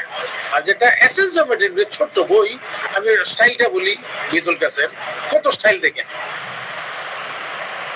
তার বইয়ের মাঝে তিনি বলছেন যে তুমি নেকটাইমের যদি বুঝতে চাও বা শিখতে চাও, একটা শব্দ এটার এবার শুধু ধ্যান করে, এক শব্দ নেকটাইমের শেষ। আরে বা আমি যখন পড়ি অনেক যে বললাম 1985 দিকে বললাম কি ব্যাপার, কি বললো সে, একটা কথা বলে নেকটাইমের শেষ, বলো দেখি সাটিয়ানি কথা। তাহলে চিন্তা করেন লোকটা নেকটাইমকে কিভাবে পড়ছে সে, মানে একটা কথার মাঝে নিয়ে আসছে যে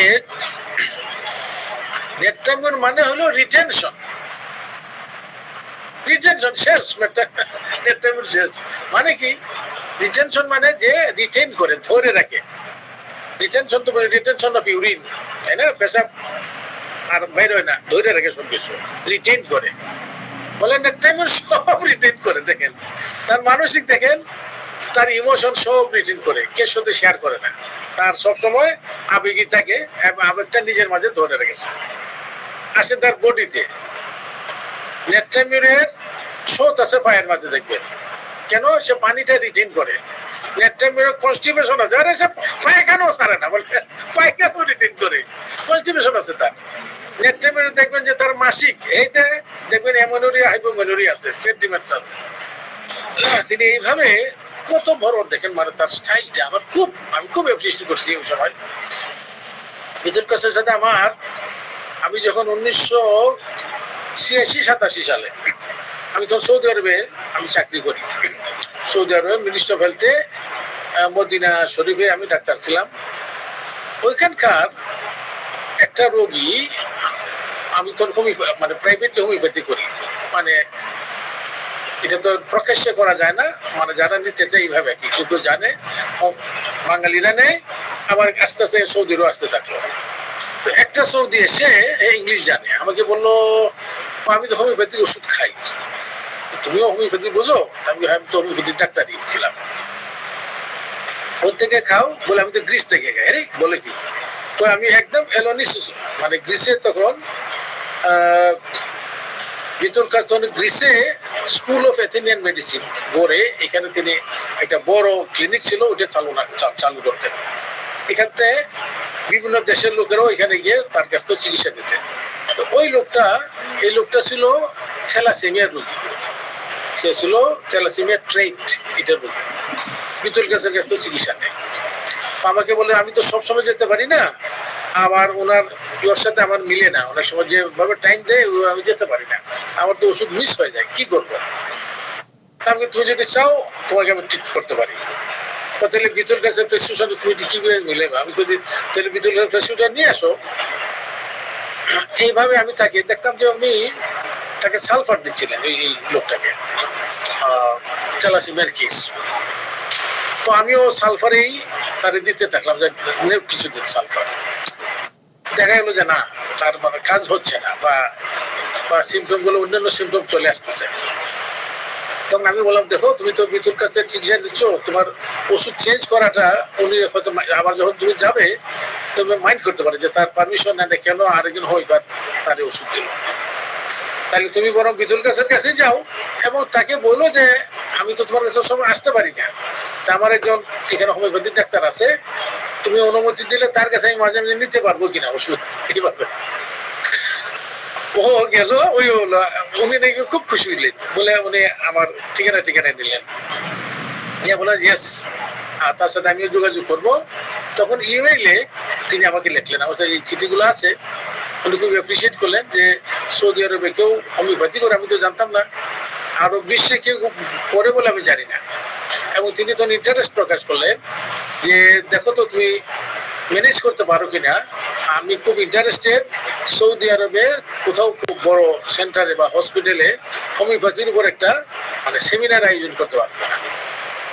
আমি বললাম আমি চেষ্টা করবো। আমি আমাদের যেটা বলে মিনিস্ট্রি অফ হেলথের আন্ডারে যে ডিরেক্টরেট জেনারেলের অফিসে গিয়ে আমি যোগাযোগ করলাম, বললাম, তাদেরকে বুঝালাম, কিন্তু তারা ইন্টারেস্টেড না। তার বলে না আমরা হোমিওপ্যাথির ব্যাপারে ইন্টারেস্টেড না, বা বিতুল কাজ তারা তো মূল্যায়ন করে না। আমি আরো কয়েকজন সৌদি ডাক্তারও লাগালাম, কিন্তু আলটিমেটলি হয়নি। ওনাকে আমি জানিয়ে দিলাম যে না, এরা তো ইন্টারেস্টেড না, আমি সরি, আমি তোমার এটা অ্যারেঞ্জ করতে পারলাম না। তখন হতো কি, ওনার কিছু কিছু রোগী তিনি বলতেন যে তোমরা যদি দেরি হয় তোমাদের আসতে দিলে এই ডক্টর এলাহির কাছে যাবে। তখন তার সাথে আমার একটা যোগাযোগ করে উঠছিল, চিঠিপত্র দিতাম, আমরা ইমেল টিমেল লিখতাম। তো ওই তার কাছ থেকে তার অনুপ্রেরণায় তখন আমি সম্ভবত 1988 সালেই এই যে রাডারটা কিনি। আমি রাডারের যে আপনার হোমিওপ্যাথি সফটওয়্যার, এটা তখন বের হতো বেলজিয়াম থেকে। বেলজিয়ামের নামুর ইউনিভার্সিটি অফ নামুর এর আন্ডারে 200 জন হোমিওপ্যাথ এবং কম্পিউটার সফটওয়্যার ইঞ্জিনিয়ার বিটল কাছের নেতৃত্বে এই 200 জন মিলে বিট বাই বিট এই রাডারটা তখন তৈরি করে তারা 10 বছর লেগেছিল তাদের। এবং 1988 সালে ফার্স্ট বেলজিয়ামের এই নামুর ইউনিভার্সিটি এটাকে প্রকাশ করে। এবং আমি মনে হয় প্রথম ব্যাচেরই আমি যে ফার্স্ট, তখন আমি $1000 দিয়ে, তখন ছিল ফ্লপি ডিস্ক, 32টা ডিস্ক তারা দিত, মানে একটা সেট আমাকে দিয়েছিল। এবং এর আমি তখন বিতর্কের সম্বন্ধে আমি আরো খুব গভীরভাবে মানে কি বলবো, তাকে খুব শ্রদ্ধা করা শুরু করলাম যে আরিশ পরগনাস তো বিশাল খেদমত আনলাম নিজামুল ব্যতীত। কারণ এইভাবে রেফার্টরি কম্পিউটারে নিয়ে আসা যায়, এটা তো এই রাডার 1988 সালে দেখার আগে আমি চিন্তা করতে পারতাম। এনিওয়ে, আমি যেটা বলতে চাচ্ছিলাম, দেখেন বিতর কাজ কত বড় মাপের মানুষ, যে সে নেট্রামুর একটা কথা নিয়ে আসছে, বলে নেট্রামুর মানে রিটেনশন, এবং তুমি হন যেভাবে খুশি এটাকে ব্যাখ্যা করতে পারো। ঠিক অ্যাসিড নাইট্রিক ক্ষেত্রে এক কথা, অ্যাসিড নাইট্রিককে একটা কথা অ্যাসিড নাইট্রিকে নিয়ে আসলেন, এবং এর মাধ্যমে পুরো অ্যাসিড নাইট্রিক ব্যাখ্যা করতে পারে। কাজে এই বইগুলা, এই যে বললাম, এগুলো দেখেন খুব ইম্পর্টেন্ট বই। এরা ম্যাথমেটিকে আরো রিফাইন করেছে, আরো রিফাইন করে।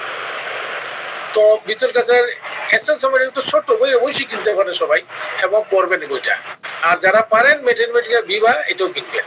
তারপরে আমরা আসি ডক্টর রজার মরিসন, বিতর কাছের ছাত্র। রজার মরিসন আমার বয়সী। সে 1978 সালে এমডি করছে আমেরিকার থেকে, পরে 2-3 বছর এমনি সে জিপি গিরি করছে। পরে তার হোমিওপ্যাথির সংস্পর্শে আসলো, এসে সে মনে করলো যে হোমিওপ্যাথি শিখবে। তখন সে বিজুল কাছের কাছে গ্রিসে চলে আসছিল। গ্রিসে তখন এথেন্সে বিজুল কাজ Athenian school of homeopathic medicine পরে এখানে উনি শিক্ষা দিতেন এবং প্র্যাকটিস করতেন। তার কাছে 2 বছর ছিল। 2 বছর থেকে শিখে এসে বলছিল একটা কথায়, তার সাথে আমার যোগাযোগ হয়েছিল, বললো যে আমি যখন ফার্স্ট গ্রিসে যাই, সে হোমিওপ্যাথির প্রাথমিক দীক্ষা নিয়ে গেছে আমেরিকায় ডক্টর বিল গ্রের কাছে। প্রথম দিকে একটা কেস হিস্ট্রি নিয়ে বিজুল কাজ বলতো, তোমার কি মেডিসিন, তোমার কি সাজেশন।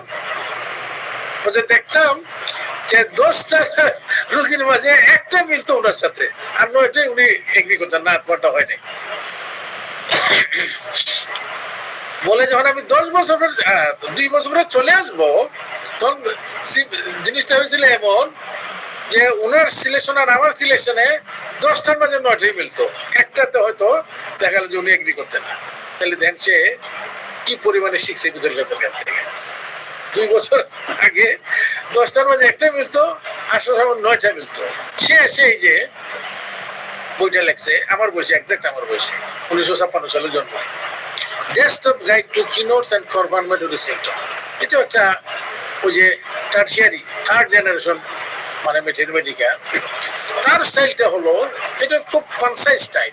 এটা মানে আপনি ক্লিনিক্যাল ওয়ার্ডসে ব্যবহার করতে পারেন না। সে প্রথমেই করছে যে সিমটম গুলোকে সে ক্যাটাগরাইজ করছে, যে একটা মুড অফ করে বোল্ড করে মানিটা ফার্স্ট ডে, তারপর একটাকে দিল ইটালিক্স, এটা মানে সেকেন্ড ডেট, আর নর্মাল দিল থার্ড ডেট। এটা একটু সুবিধা করে দিল মেডিসিনটার জন্য আপনি পড়বেন যেগুলা ফার্স্ট ডেট সেটা আপনার চোখে ভাসবে, এবং সে আলাদা আলাদা করে মেন্টাল, তারপরে এই, তারপর সেই, তারপর ক্লিনিক্যাল, খুবই চমৎকার বই। অল্পের মাঝে যদি আপনি শিখতে চান এটা একটা ইম্পর্টেন্ট বই। তারপর আসি রাজন শঙ্করন। রাজন শঙ্করের বাপের খুব ভক্ত ছিলাম আমি। রাজন শঙ্করের ফাদারের নাম হলো ডক্টর পিচ্ছি শঙ্করন, পি শঙ্করন লিখতে পারেন, পিচ্ছি পি শঙ্করন। উনিও বিশাল মাপের হোমিওপ্যাথ ছিলেন, এলোপ্যাথ ছিলেন, এলোপ্যাথ থেকে কনভার্টেড হোমিওপ্যাথ হয়েছিলেন। উনি এলএমএফ ছিলেন, এলএমএফ থেকে হোমিওপ্যাথিতে চলে আসছিলেন, এবং বোম্বেতে তিনি বড় মাপের হোমিওপ্যাথ ছিলেন। কিন্তু আনফর্চুনেটলি ওনার স্টমাকে ক্যান্সার হয়ে যায়। ক্যান্সার হয়ে মাত্র 56 বছর বয়সে মারা যান। কাঞ্জিলালের খুব ঘনিষ্ঠ বন্ধুর মতো ছিলেন উনি। তার ছেলে হলো রাজন শঙ্করন, আমার সাথে বয়সে 4 বছর ছোট। কলকাতাতে তার সাথে আমার অনেক আলাপ হয়েছে। সে ছিল আমার কাঞ্জিলালের খুব ঘনিষ্ঠ শিষ্য। তার বাবা বলছিলেন তাকে যে তুমি কাঞ্জিলালের কাছ থেকে হোমিওপ্যাথি শিখবা। সে কলকাতায় চলে আসছিল, এসে কাঞ্জিলালের কাছ থেকে শিখছে। তো যখন শুনলো যে আমিও কাঞ্জিলালের শিষ্য, আমাকে খুব সে সম্মান করলো। সেও একটা খুব কি বলবো অত্যন্ত ব্রিলিয়েন্ট হোমিওপ্যাথ, খুবই ব্রিলিয়েন্ট হোমিওপ্যাথ। সে হোমিওপ্যাথি ব্রিলিয়েন্ট হয়ে হোমিওপ্যাথিকে একটু হানিম্যান পর্যন্ত গেছে, ধরেন 1 থেকে 8 পর্যন্ত, 9-10 সে একটু আলাদা হয়ে গেছে। মানে মেডিসিন সিলেকশনের সে একটু আলাদা পন্থা আবিষ্কার করছে। এবং তার কথা হলো যে দেখো আমার মেথড, আমি হানিম্যানেরই মেথড, কিন্তু মেডিসিন সিলেকশনের আমরা ফাইনালে গিয়ে যদি কেউ আরো সহজ পন্থা বের করতে পারে তাতে তো অসুবিধা নেই, সহজ এবং শিওর পন্থা। সে ওইভাবে তার নানা ধরনের তার থিওরি আছে, যেটা বলে সেন্সেশন। তার একটা সেন্সেশনের মেথডের একটা, যারা রাজন শঙ্করের বই পড়ছেন তারা বুঝবেন। সে অনেক কিন্তু তার গালি দেয়, সে হোমিওপ্যাথ ভালো হোমিওপ্যাথ নৌ, সে অত্যন্ত ব্রিলিয়েন্ট হোমিওপ্যাথ। ওই যে বললাম সে ক্লাসিক্যাল হোমিওপ্যাথি, কিন্তু একটা পর্যায়ে গিয়ে সে ওষুধ সিলেকশনের ব্যাপারে ওষুধগুলোর ক্যাটাগরাইজ করছে। প্ল্যান্ট রিমেডি, অ্যানিমেল রিমেডি, তারপর ধরেন আপনি মিনারেল রিমেডি করে সিলেকশনের একটা আলাদা পদ্ধতি বের করছে। কিন্তু সে অত্যন্ত ব্রিলিয়েন্ট হোমিওপ্যাথ। সে ছোট্ট একটা বই লেখছে, খুবই ছোট। তার অনেক বড় বড় বই আছে, আমার কাছে 12-14টা বই আছে। সোল অফ রিমেডিস, ছোট্ট বই। এটা একদম ওই যে এলেনের কিনোটস থেকেও ছোট। তো এই বইটা যদি আপনি দেখবেন যে লাইক জাস্ট 31টা লেখা, অত্যন্ত ইম্পর্টেন্ট।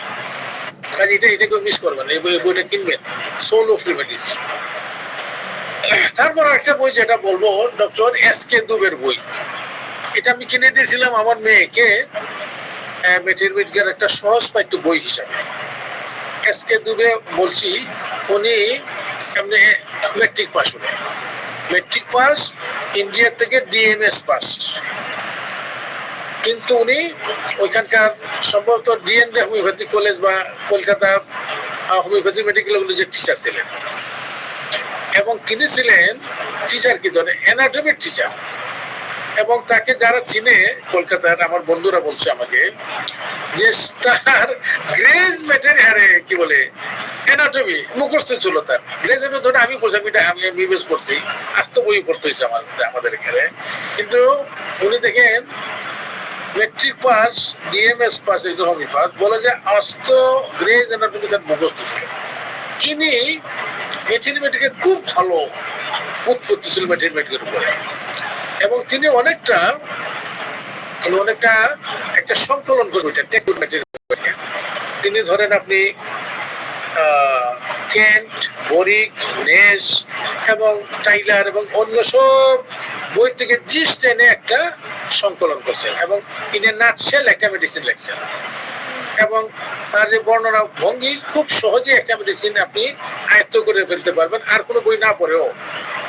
আমি বইটা আমার মেয়েকে দিয়েছিলাম, 2 মেয়েকে দিয়েছি, ওরা খুব খুব অ্যাপ্রিসিয়েট করছে, খুব ভালো বই এবং 2 ভলিউমের। প্রথমে উনি লিখেছিলেন সম্ভবত 80টার মতো মেডিসিন আর খুব কমন গুলা। তারপর তাকে সবাই বললো যে না, আপনি রেয়ার মেডিসিন গুলো নিয়ে আসেন, অন্যগুলো দিলে না কেন।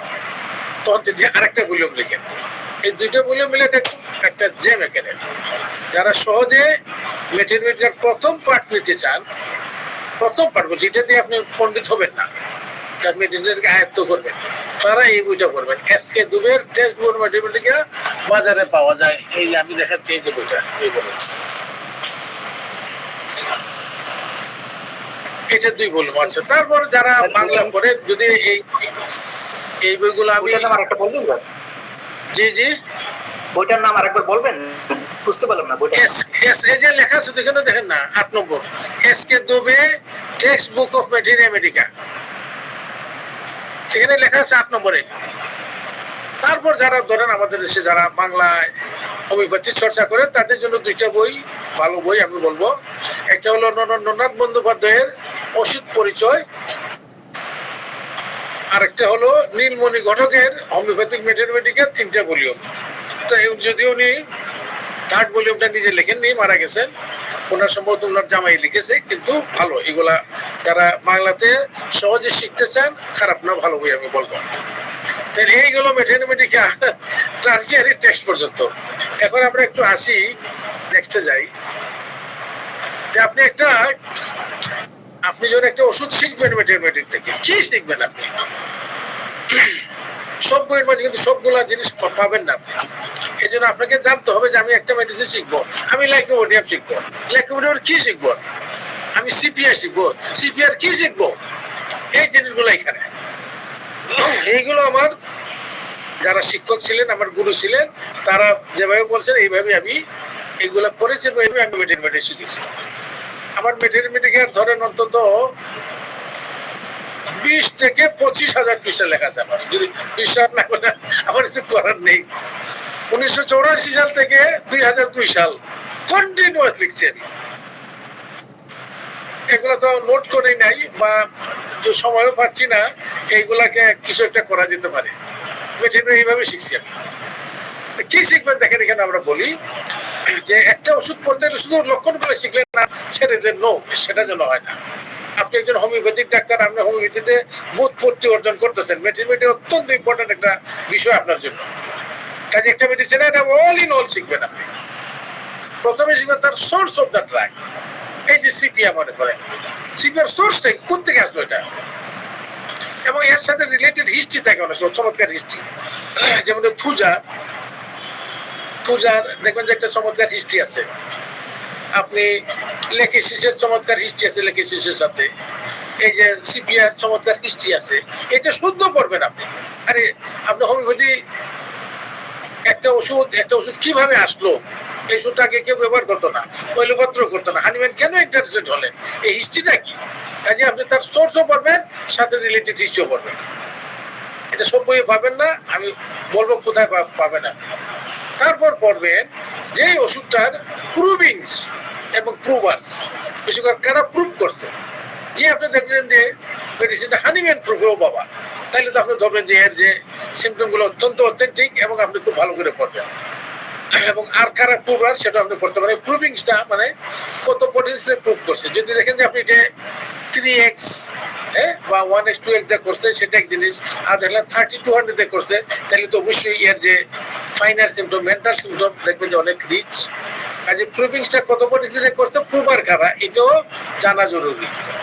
দেখেন, এটা অনেকেই তো এগুলো চিন্তা করেন জাস্ট সিমটম গুলো পরে, কিন্তু যখন আপনি একটা পণ্ডিত হবেন, আপনার মনে করেন যে আমি ম্যাথমেটিক্যাল পণ্ডিত হবো। আরে পণ্ডিত আপনার না হইতে পারলেন, কিন্তু পণ্ডিত হওয়ার চেষ্টা করলে কাছাকাছি তো যেতে পারবেন। থার্ড পড়বেন আপনি ইন্ট্রোডাকশন কমেন্টারিজ অ্যাবাউট দ্য মেডিসিন।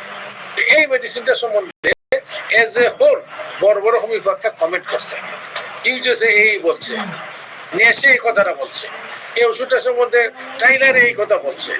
এটা কিন্তু ইম্পর্টেন্ট। একটা মেডিসিনকে প্রথমেই আপনি মেডিসিনটা সম্বন্ধে একটা আইডিয়া পেয়ে যান আপনি। তারপর আপনি যাবেন তার প্রথাগত সিমটমে। কি প্রথাগত সিমটম?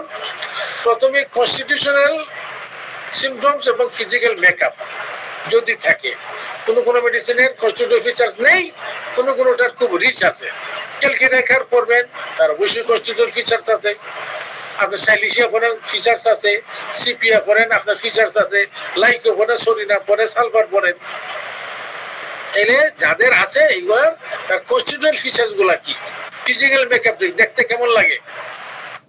যেটা নাই সেটা নাই, মনে করেন স্টেফিজিক তার কোনো কনস্টিটিউশন নাই, তার কোনো ফিজিক্যাল মেকআপ যে কোনোটা দিয়ে চলে, কিন্তু যেটার কনস্টিটিউশনাল ফিচার্স আছে তার কনস্টিটিউশনাল ফিচার্সটা ভালো করে চিনবে। কারণ দেখেন, আমি যখন চেম্বারে আমি কোনো রোগীর সিপিয়া দিতে চাই বা কোনো মেয়ে ছেলেরে, আমার অ্যাসিস্ট্যান্টরা জানে, আমি মাই তুমি একটু দাঁড়াও দেখি, দাঁড়িয়ে তার একটু হাঁট হয় এবং দেখি তার ফিচার্সটা, এবং আমার অ্যাসিস্ট্যান্ট বলি দেখো দেখো কেমন লাগে। তো ওরা এগ্রি করে, হ্যাঁ এটা তো সিপিয়া লাগে। কাজে এই যে কনস্টিটিউশনাল ফিচার সম্বন্ধে আপনার আইডিয়া থাকাটা ওইটাতে সিলেকশনে আপনাকে হেল্প করে। তারপর আসবে তার মেইন দুইটা ফিচার, এটা হলো জেনারেল সিমটমস, ভেরি ইম্পর্টেন্ট। আর জেনারেল সিমটমটা খুব কষ্ট করে শিখতে হয়, কারণ জেনারেল সিমটমস আপনি সার্বজনীন লক্ষণগুলা একটা দেখবেন যে একটা মেডিকেল সব পাবেন না আপনি, অনেকগুলো মেডিকেল পড়লে একটা গুড কালেকশন হয়। আমরা পরবর্তীতে এক দুইটা মেডিসিন যখন পড়বো তখন আমি দেখাবো যে কিভাবে এই জিনিসগুলো আসে। তো জেনারেল সিমটমগুলো যত ভালো করে আপনি বুঝবেন, মেডিসিন সম্বন্ধে আইডিয়াটা আপনার পরিষ্কার হয়ে যাবে।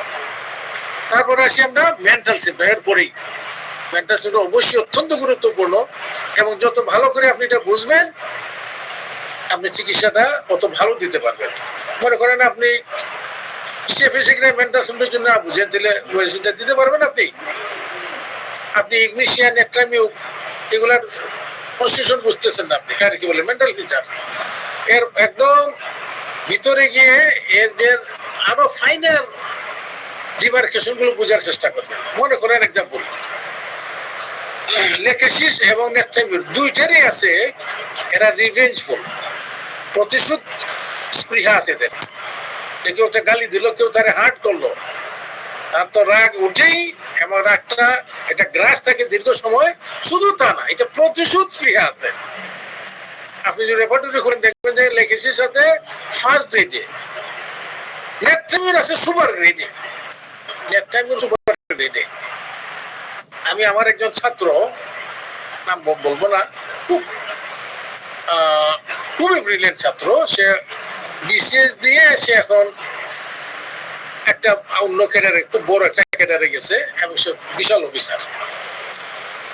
তার ওয়াইফ, বলবো না, তার ওয়াইফের কঠিন একটা কঠিন অসুখ, তা আমার কাছে নিয়ে আসছে। আমার কাছে, স্যার আপনার কাছে মানে সারেন্ডার করলাম, আপনি দেখেন আমার ওয়াইফটা ঠিক করে দেন।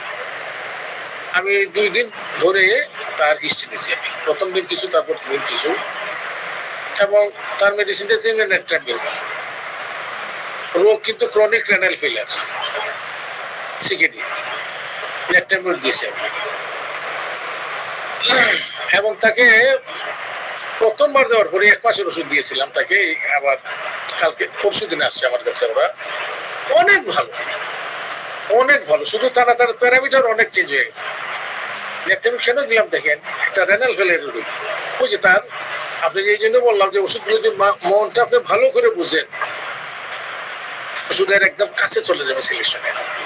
এই যে আমার এই রোগীর খুব স্বভাব, খুবই ভদ্র, সেও একজন অফিসার, যে ওয়াইফ, তার মাঝে আছে স্বজনরা তারে অনেক ডিস্টার্ব করে, এবং প্রতিশোধ স্পৃহা থাকে, এবং খুব গ্রাস ধরে রেখেছে। তার লক্ষণ এমন যায়, অনেকে লেকেসিস দেখবে, লেকেসিস অনেক লক্ষণ আছে তার মাঝে, আবার নেট্রামিউকের লক্ষণ আছে। আলটিমেটলি আমি নেট্রামিউক তারে সিলেক্ট করছি, কেন দেখেন মেন্টাল লক্ষণ আমাকে পুশ করছে কেন। এই জন্য বললাম, এই যে আপনি জেনারেল সিমটম এবং মেন্টাল সিমটম দুইটা খুব ভালো করে একটা মেডিসিন বোঝার চেষ্টা করবেন। আপনি সিপিয়া পড়েন, তার মেন্টাল বুঝলে তো কিছু বুঝেন নাই আপনি। আচ্ছা, এই দুইটা পড়ার পরে আপনি ধরেন পার্টিকুলার সিমটমস, একদম হেড থেকে ফুট পর্যন্ত হানিম্যানের অ্যানাটমিক্যাল স্কিমা অনুযায়ী প্রত্যেক মেডিকেল এইভাবে সাজাই দিছে। এখান থেকে সব পড়ার দরকার নেই, শুধু ইম্পর্টেন্ট এবং আনকমন লক্ষণগুলো পড়বেন। আনকমন। কি আনকমন? যেমন মনে করুন রোগীর পেটের মধ্যে খুব ব্যথা, গ্যাস্ট্রিকের ব্যথা এসে বলবে, আমার পেটটা খালি হইলেই ব্যথা করে, চিনচিনি করে, কিছু খাইলেই কমে যায়। আপনি ফোর্স করে দৌড় দিয়ে আপনি কি বলে এটার নাম, এনাকাইডিয়াম দিয়ে দিলেন, আপনি এটা আরো ফাইনাল গ্রেড করেন। আর ভাই গ্যাস্ট্রিক রোগী তো 90% খালি পেটে ব্যথা খাইলে কমে যায়, তাহলে এটা কি পিকুলিয়ার লক্ষণ হলো না? তারে জিজ্ঞেস করে তোমার কি খেলে কমে, জিজ্ঞেস করা। সে বলতে পারে যে আমার গুড় খাইলে কমে, আমার দুধ খাইলে কমবে, কেউ বলবে আমার ঠান্ডা দুধ খাইলে কমবে, কেউ বলবে আমার গরম দুধ খাইলে কমবে। এই তখন এটা পিকুলিয়ার হয়ে গেল। আপনি ওইভাবে ধরে মেডিসিন দেন। এই জন্য পার্টিকুলার সিমটম শেখার সময় ওই আনকমন পিকুলিয়ার লক্ষণগুলোর উপর জোর দেবেন। তারপরে এই যখন আপনার constitution symptom general mental particular হয়ে গেল, এরপরে আপনি এই কথাটা আমাকে বলছেন ভিজুয়াল কাজ, ওইটা 1988 সালের দিকে, যে কি যে তুমি ম্যাথমেটিক্যাল শেখার পরে আমি সিপিএ শিখে গেলাম, ভালো করে পড়লাম তার জেনারেল মেন্টাল পার্টিকুলার, আমার পড়া শেষ হয় নাই, আমি শুধু ম্যাথমেটিক্যাল থেকে পড়ছি। বলে তুমি you learn materia medica from materia medica and from repertory as well. Materia medica শেখার পরে রেপার্টরি থেকে শিখবেন, তাহলে আপনি রেপার্টরি থেকে আবার ম্যাথমেটিক্স আপনি শিখবেন। এই মজা হলো যে আপনি এই যে সিপিআটা বলেন, মনে করেন সিপিআর ইম্পর্টেন্ট সিমটম গুলো আপনি এর মধ্যে নোট করছেন বা লিখেন, আপনি এইগুলোকে আপনি রেপার্টরাইজ করেন। রেপার্টরাইজ করলে আপনি ওই লক্ষণটা কি গ্রেডের বুঝতে পারবেন। এখন মনে করেন সিপিআ খুব সেন্সোরিয়াস, অন্যের খুব সমালোচনা করে, গালাগালি করে, এটা কি হালকা না খুব গভীর ভাবেন, এটা আপনি রেপার্টরাইজ বুঝতে পারবেন না। সিপিআ আপনজন খুব পছন্দ করে না, তার খারাপ কামনা করে, তার ছেলেকেও সে পছন্দ করে না। এটা কি গ্রেডের আছে এটা বুঝতে গেলে আপনি রেপার্টরিতে যেতে হবে। সিপিআ টক খাইতে চায় খুব বেশি, সিপিআ মনে করেন যে তৈলাক্ত জিনিস পছন্দ করেন, বিস্কুট পছন্দ করে না, এটা কি গ্রেডের, হালকা না বেশি, আপনি রেপার্টরিতে যেতে হবে। এই বলছে যে তুমি ম্যাথমেটিক্স শিখলাম ম্যাথমেটিক্স থেকে, এখন শিখো রেপার্টরির থেকে, to repertorize the important symptoms from repertory. তাহলে কি আপনার শিক্ষাটা পূর্ণ হবে। তারপর শিখবেন তার মডালিটিস, অ্যাগ্রাভেশন এন্ড এভ্যালুয়েশন, এটা ইম্পর্টেন্ট। এমনগুলো অ্যাগ্রাভেশন এভ্যালুয়েশন আছে, পার্টিকুলার নোটগুলো জেনারেল। দেখবেন যে ব্রায়োনিয়ার তার যে জেনারেল মডালিটি পার্টিকুলার মডালিটি থেকে ভিন্ন। ব্রায়োনিয়ার জেনারেল মডালিটি তার যে পার্টিকুলার বা আঙ্গিক মডালিটি থেকে ভিন্ন, তো ওইভাবে শিখতে হবে, না কিন্তু আপনি পেস লাগিয়ে দিবেন। তারপর শিখবেন তার রিলেশনশিপ, যে ওষুধটার কমপ্লিমেন্টারি কে, এর ইনিমিক্যাল কে, এর ফলো করে কে। এখন মনে করেন অনেক সময় বলি যে কমপ্লিমেন্টারি শিখার আগে তুমি ইনিমিক্যালটা শিখো, যে কি ইনিমিক্যাল, যে তুমি রাষ্ট্রক দিছো এর সাথে ইনিমিক্যাল হলো এপিস, বা এপিস দিছো রাষ্ট্রক দেওয়া যাবে না এরপরে, এটা ইনিমিক্যাল সম্পর্ক। আপনি স্যালিসিয়ার দিছেন, মার্সোলার দিবেন না। আপনি পশ্চিকাম দিছেন, নো, আপনি আর এই যে কি বলে ফসফরাস দিবেন না, কারণ এটা ইনিমিক্যাল। এইগুলো আপনি কোথেকে শিখবেন? ওই মেডিসিনটা শিখেন সময় এইগুলোর সাথে শিখবেন। একটা রুগীরা ফসফরাস দেওয়ার সময় চিন্তা করেন যে দেখো বেটা এরপরে যেন আবার কোষ্টিকাম না দেওয়া লাগে, কাজে আগে বুঝেন যে কোষ্টিকাম আসবে না ফসফরাস। তারপরে শিখেন আপনি কম্পারিজন উইথ সিমিলার রেমেডিজ, এই যে ওষুধটা শিখলেন এর কাছাকাছি মেডিসিন আর কি কি আছে, এগুলোর থেকে কিভাবে এটাকে আপনি কম্পেয়ার এন্ড কন্ট্রাস্ট করবেন। এবং তারপরে আপনি, আমি এখন শেষ করে দিচ্ছি, ওষুধটার একটা ব্রিফ এসেন্স। ওই যে বললাম হার্ভে ফেরিংটন ওষুধটাকে 44টা প্যারায় শেষ করে বললেন নাও কোষ্টিকাম ইন 5 সেন্টেন্স, একটা ব্রিফ এসেন্স। এই মেডিসিনটাই মোটামুটি এটাকে কভার করে। যেমন মনে করেন গীতল কাজ বলেন যে গ্রাফাইটিসের এভারশন গুলো হইলো ভেরি ইম্পর্টেন্ট। খাদ্য বস্তুতে যেটা অনিচ্ছা, অনীহা, গ্রাফাইটিসে এর 4টে অনিচ্ছা আছে একদম ফার্স্ট গ্রেড। দেখবেন রেপার্টরিতে 4টে ফার্স্ট গ্রেড। কি? সে মিষ্টি খায় না, ফার্স্ট গ্রেড। লবণ খায় না, ফার্স্ট গ্রেড। মাংস খায় না, ফার্স্ট গ্রেড। মাছ খায় না, ফার্স্ট গ্রেড। মাছ একমাত্র ফার্স্ট গ্রেড মেডিসিন হলো মাছখানা হইলো আপনার গ্রাফাইটিস। এবং বিদ্যুৎ কাজ বলছে যে কোনো পেশেন্টের মাঝে যদি আমি দেখি যে মিষ্টিতে স্ট্রং অ্যাভারশন, লবণও খায় না, মাংস খায় না, তাহলে আমার জন্য ম্যান্ডেটরি হয়ে যায় যে এটা গ্রামাইটিস কিনা বিবেচনা করতে। উনি বলেন নাই যে গ্রামাইটিস দিয়ে দাও, বলছেন সিরিয়াসলি চিন্তা করো, কারণ এরকম তিনটে একদম তুমি যদি স্ট্রং পাও তাইলে দেখেন আপনি এই যে অ্যাগ্রাভেশন এমুলেশন ল খুব ইম্পর্টেন্ট। এবং ওই যে ব্রিফ এসেন্স সংক্ষিপ্তভাবে মেডিসিনটার একটা নোট রাখেন। এইভাবে আপনাকে মেডিসিনগুলো পড়তে হবে। এবং কতটা মেডিসিন পড়বেন আমার মনে আমরা পরে লেকচারও দেই, আজকে এখানে শেষ করি, আপনার দিকে পরে কি আছে। আচ্ছা, এখানে আমার তিনজন গুরুর আমি দেখাই, আমার খুশি ওনাদেরকে দেখানো। উনি হলেন আমার ফার্স্ট গুরু 1977 থেকে 1981, 4 বছর। এই যে দেখেন ওনার চেম্বারের পাশে আমি বসা থাকতাম এই 4 বছর। আর তখন আমাদের সিস্টেম ছিল বিনা বেতন। এখন আমাদের চেম্বারের সহকারী আছে, আমরা দেই 500-600 টাকা 400 টাকা দেই। তখন কিন্তু আমরা বিনা বেতনে করতাম, শিক্ষা নবী। ওনার সাথে উনি আমার ফার্স্ট গুরু এবং বিশাল ভূমিকা। এই দেখেন সে 1918 সালের বিয়ে এবং 1922 সালের ডিএমএস কলকাতা থেকে। এবং আমি ওনার সাথে এই যে বসি, আমার বয়স তখন 21 সালে 21 বছর, আর উনার হলো 85 বছর। বিশাল বড় ভূমিকা। ক্যান্টের রেপার্টরি রুব্রিক মুখস্থ থাকতে বলে এই বের করি কেন, দেখবি কুফরা পেয়ে যাবি এইভাবে। এবং তার কাছ থেকে আসলে মানে ম্যাথমেটিকা এবং রেপার্টরি দুইটাই খুব ভালো শিখেছে। আরেকজন গুরু আমার বিশাল বড় ভূমিকা, বিশাল মাপের ভূমিকা। এবং তিনি হলেন বাংলাদেশে তথা পাক ভারত মহাদেশের তথা বিশ্বে 50 মিলিসিমেল পটেন্সির প্রবর্তক, অন্যতম প্রবর্তক। তার নাম হলো ডক্টর চন্দ্রিকা চক্রবর্তী, ব্রাহ্মণবাড়িয়া। তার এই যে তার বাড়ি দিকে আমি বসে থাকতাম, এই যে দেখেন তার একদম, উনি ব্রাহ্মণ, আমি মুসলমান দেখে, কিন্তু ওনার একদম ভিতরের ঘরে যে এই দেখেন আমি বসে আছি। এত কি বলবো। এবং খুব বড় মাপের অভিজ্ঞতা ছিলেন, আদর্শ অভিজ্ঞতা ছিলেন। মারা গেছেন 1987 সালে, আর ইনি মারা গেছেন 1985 সালে। আরেকজন গুরু আমার সব আমি বলি আমার প্রাইম গুরু, মহাগুরু ডক্টর জেএন কাঞ্জিলাল। তিনি কলকাতা মেডিকেল কলেজের 1936 সালের এমবিবিএস এমবি, আর ডিএমএস তিনি ছিলেন খুলনাতে ওনার বাড়ি। পাকিস্তান গভর্নমেন্ট উনি হোমিওপ্যাথি শুরু করছেন 1942 সাল থেকে। 1936 সালে উনি কিন্তু এমবিবিএস করেন। পাকিস্তান গভর্নমেন্ট উনাকে জেলে দিয়ে দিল, কেন? উনি হলো কমিউনিস্ট।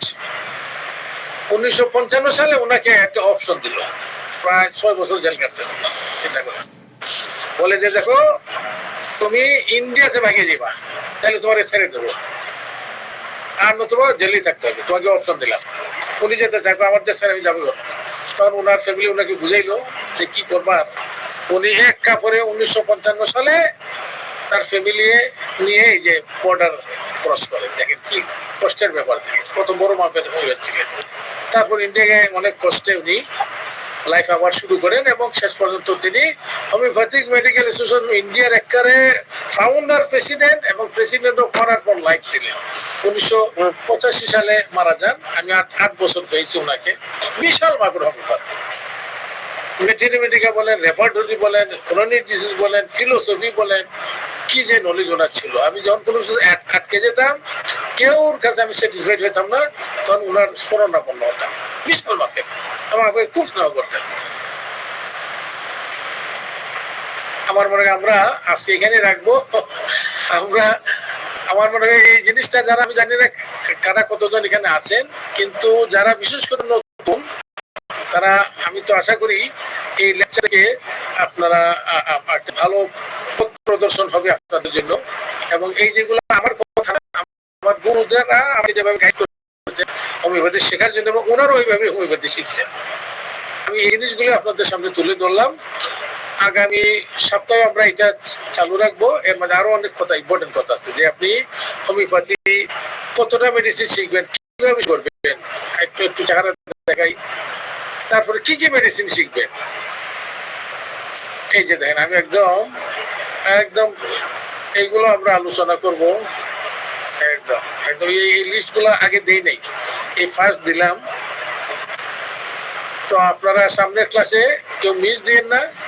আমি আশা করি খুব যারা পুরোপুরি অ্যাটেন্ড করবেন এই সামনের ক্লাস সহ তারা একটা ভালো অভিজ্ঞতা পাবেন বড় বড় দিকপালের অনুসরিত মানে পথে।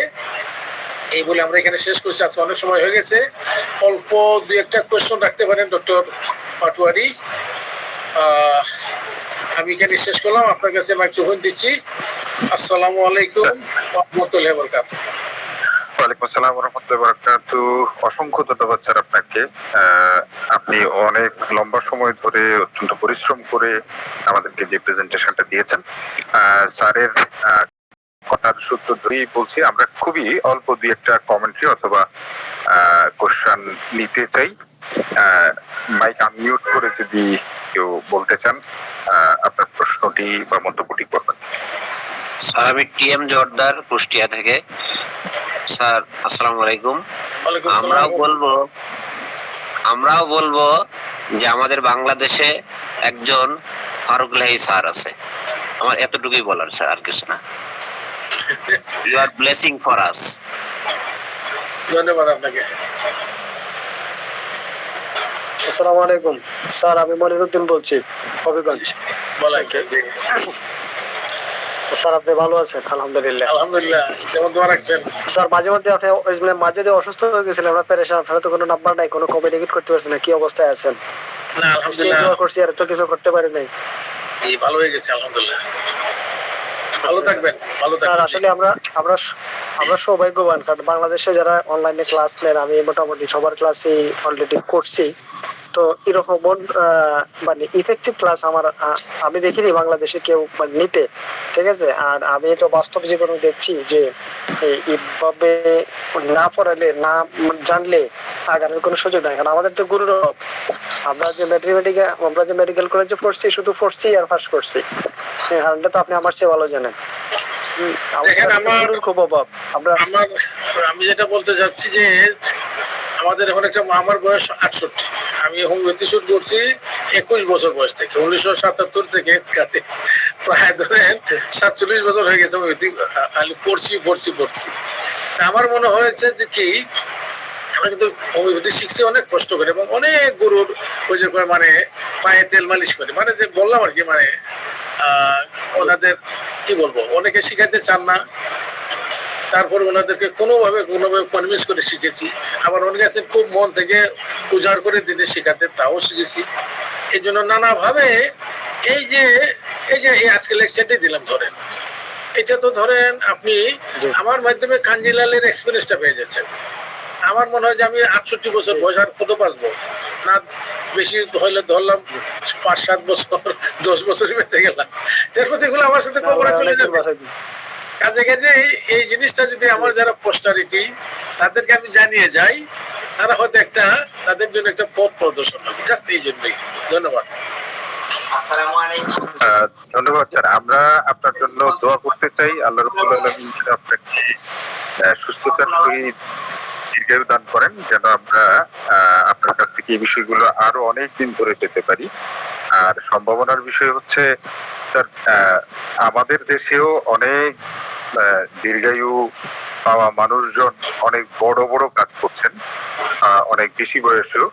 আপনি হতাশ হবেন না, আশা রাখুন। আমরা দোয়া করি আল্লাহ রাব্বুল আলামিন যেন হচ্ছে যে আপনাকে দীর্ঘায়ু দান করেন। আমার মনে হয় অনেক রাত হয়েছে, প্রশ্ন মন্তব্য না থাকলে, যেহেতু আলোচনার ধারাবাহিকতায় আবারও আলোচনা হবে ইনশাআল্লাহ, আগামী সপ্তাহে হয়তো আমরা আবার স্যারকে নির্দিষ্ট সময়ে পাবো। এবং আপনারা যারা আজকে উপস্থিত হয়েছেন, ছিলেন শেষ পর্যন্ত, সঙ্গ দিয়েছেন আমাদেরকে, সবাইকে আন্তরিক ধন্যবাদ জানাচ্ছি। এছাড়াও ক্লাসটি আমাদের বাংলাদেশ হোমিওপ্যাথি পরিষদের অনলাইন ফেসবুক পেজে আপনারা সংরক্ষণ পাবেন। পরবর্তীতে আবার যদি শুনতে চান আপনারা ওখান থেকে শুনে নিতে পারেন, এবং ভিডিওটিকে শেয়ার করে দেবেন অন্যদের দেখার সুবিধার্থে। তো আমার মনে হয় আজকে আমরা বিদায় নিতে পারি। আমাদের জন্য দোয়া করবেন। আর যার যার অবস্থান থেকে আপনারা দেশের দক্ষিণাঞ্চলে এই বন্যা পরিস্থিতি, এই মানবেতর জীবন তারা যাপন করছেন তাদের জন্য দোয়া করবেন এবং আর্থিকভাবে সহযোগিতার সুযোগ থাকলে অবশ্যই সহযোগিতা করবেন। এই বিষয়ে আপনাদেরকে দৃষ্টি আকর্ষণ করে আমরা আজকের মতো বিদায় নিতে চাই এবং আমার জন্য দোয়া কামনা করছি আল্লাহ রাব্বুল আলামিন যেন আমাকে সুস্থতার সহিত আমি একটু কথা স্যার বলুন স্যার। জানাচ্ছি, পরিষদের অনেক সদস্য আছেন, পরিষদের বাইরে থেকেও আছেন। আমরা এই যে দুর্যোগপূর্ণ একটা অবস্থা চলছে আমাদের দেশে এখন, বন্যার্তদের সাহায্যের জন্য আমরা উদ্যোগ নিয়েছি। আমরা একটা ফান্ড কালেকশন করছি, আমরা সবাই উদাত্তভাবে এখানে ফান্ডে আমরা দান করছি এবং আমরা বিভিন্ন জায়গায় আমাদের টিম নিয়ে এখনো দান দেব। প্লাস যখন বন্যার পানি নেমে যাবে তখন যে একটা আপনার রোগ শোকের প্রাদুর্ভাব হবে, ওইটার জন্য আমরা প্রিপারেশন নিচ্ছি। আমরা ওষুধ নিয়ে আমরা নিজেরা বিভিন্ন এলাকায়, দুর্যোগপূর্ণ এলাকায় যাব, চিকিৎসা দেব। এই জন্য আমরা একটা ফান্ড কালেকশন করছি। আপনারা ফি সাবিলিল্লাহ যে যা পারেন, আমাদের একটা নাম্বার দেওয়া আছে, দেখবেন আমাদের একটা পোস্টার আছে, আমাদের বিভিন্ন গ্রুপে দেওয়া আছে, কেন আপনার বিকাশ নাম্বার দেওয়া আছে। আপনার যে যা পারেন 100, 500, 1000, 2000 যা পারেন আপনারা এখানে দান করবেন। আমি এই বক্তব্য রেখে আমার বক্তব্য শেষ করছি। আনোয়ার পাটোয়ারি সাহেব, আপনি শেষ করেন। জি স্যার, অত্যন্ত গুরুত্বপূর্ণ তথ্য আমাদের আরো আগেই বলার দরকার ছিল, স্যার বলে দিয়েছেন। জাযাকাল্লাহু খাইর। আল্লাহ রাব্বুল আলামিন যেন আপনাকে দীর্ঘায়ু দান করেন এবং প্রত্যেকেই স্যার যেটা বলেছেন যে বন্যার পানি এখন আছে এক ধরনের অবস্থা এবং পানি নেমে যাওয়ার সাথে সাথে নানা ধরনের পানিবাহিত রোগ শুরু হবে। সেই জায়গায় প্রত্যেকেই যার অবস্থান থেকে আত্মমানবতার সেবায় নিয়োজিত হবেন, এই বিষয়টায় স্যার দৃষ্টি আকর্ষণ করেছেন এবং আমাদের টিমগুলো যাবে। সেই জন্য আপনারা আপনাদের আর্থিক সহায়তার হাতকে প্রসারিত করবেন, সেই সহযোগিতা কামনা করে আজকের মতো বিদায় নিচ্ছি। আল্লাহ হাফেজ। আসসালামু আলাইকুম ওয়া রাহমাতুল্লাহি ওয়া বারাকাতুহু।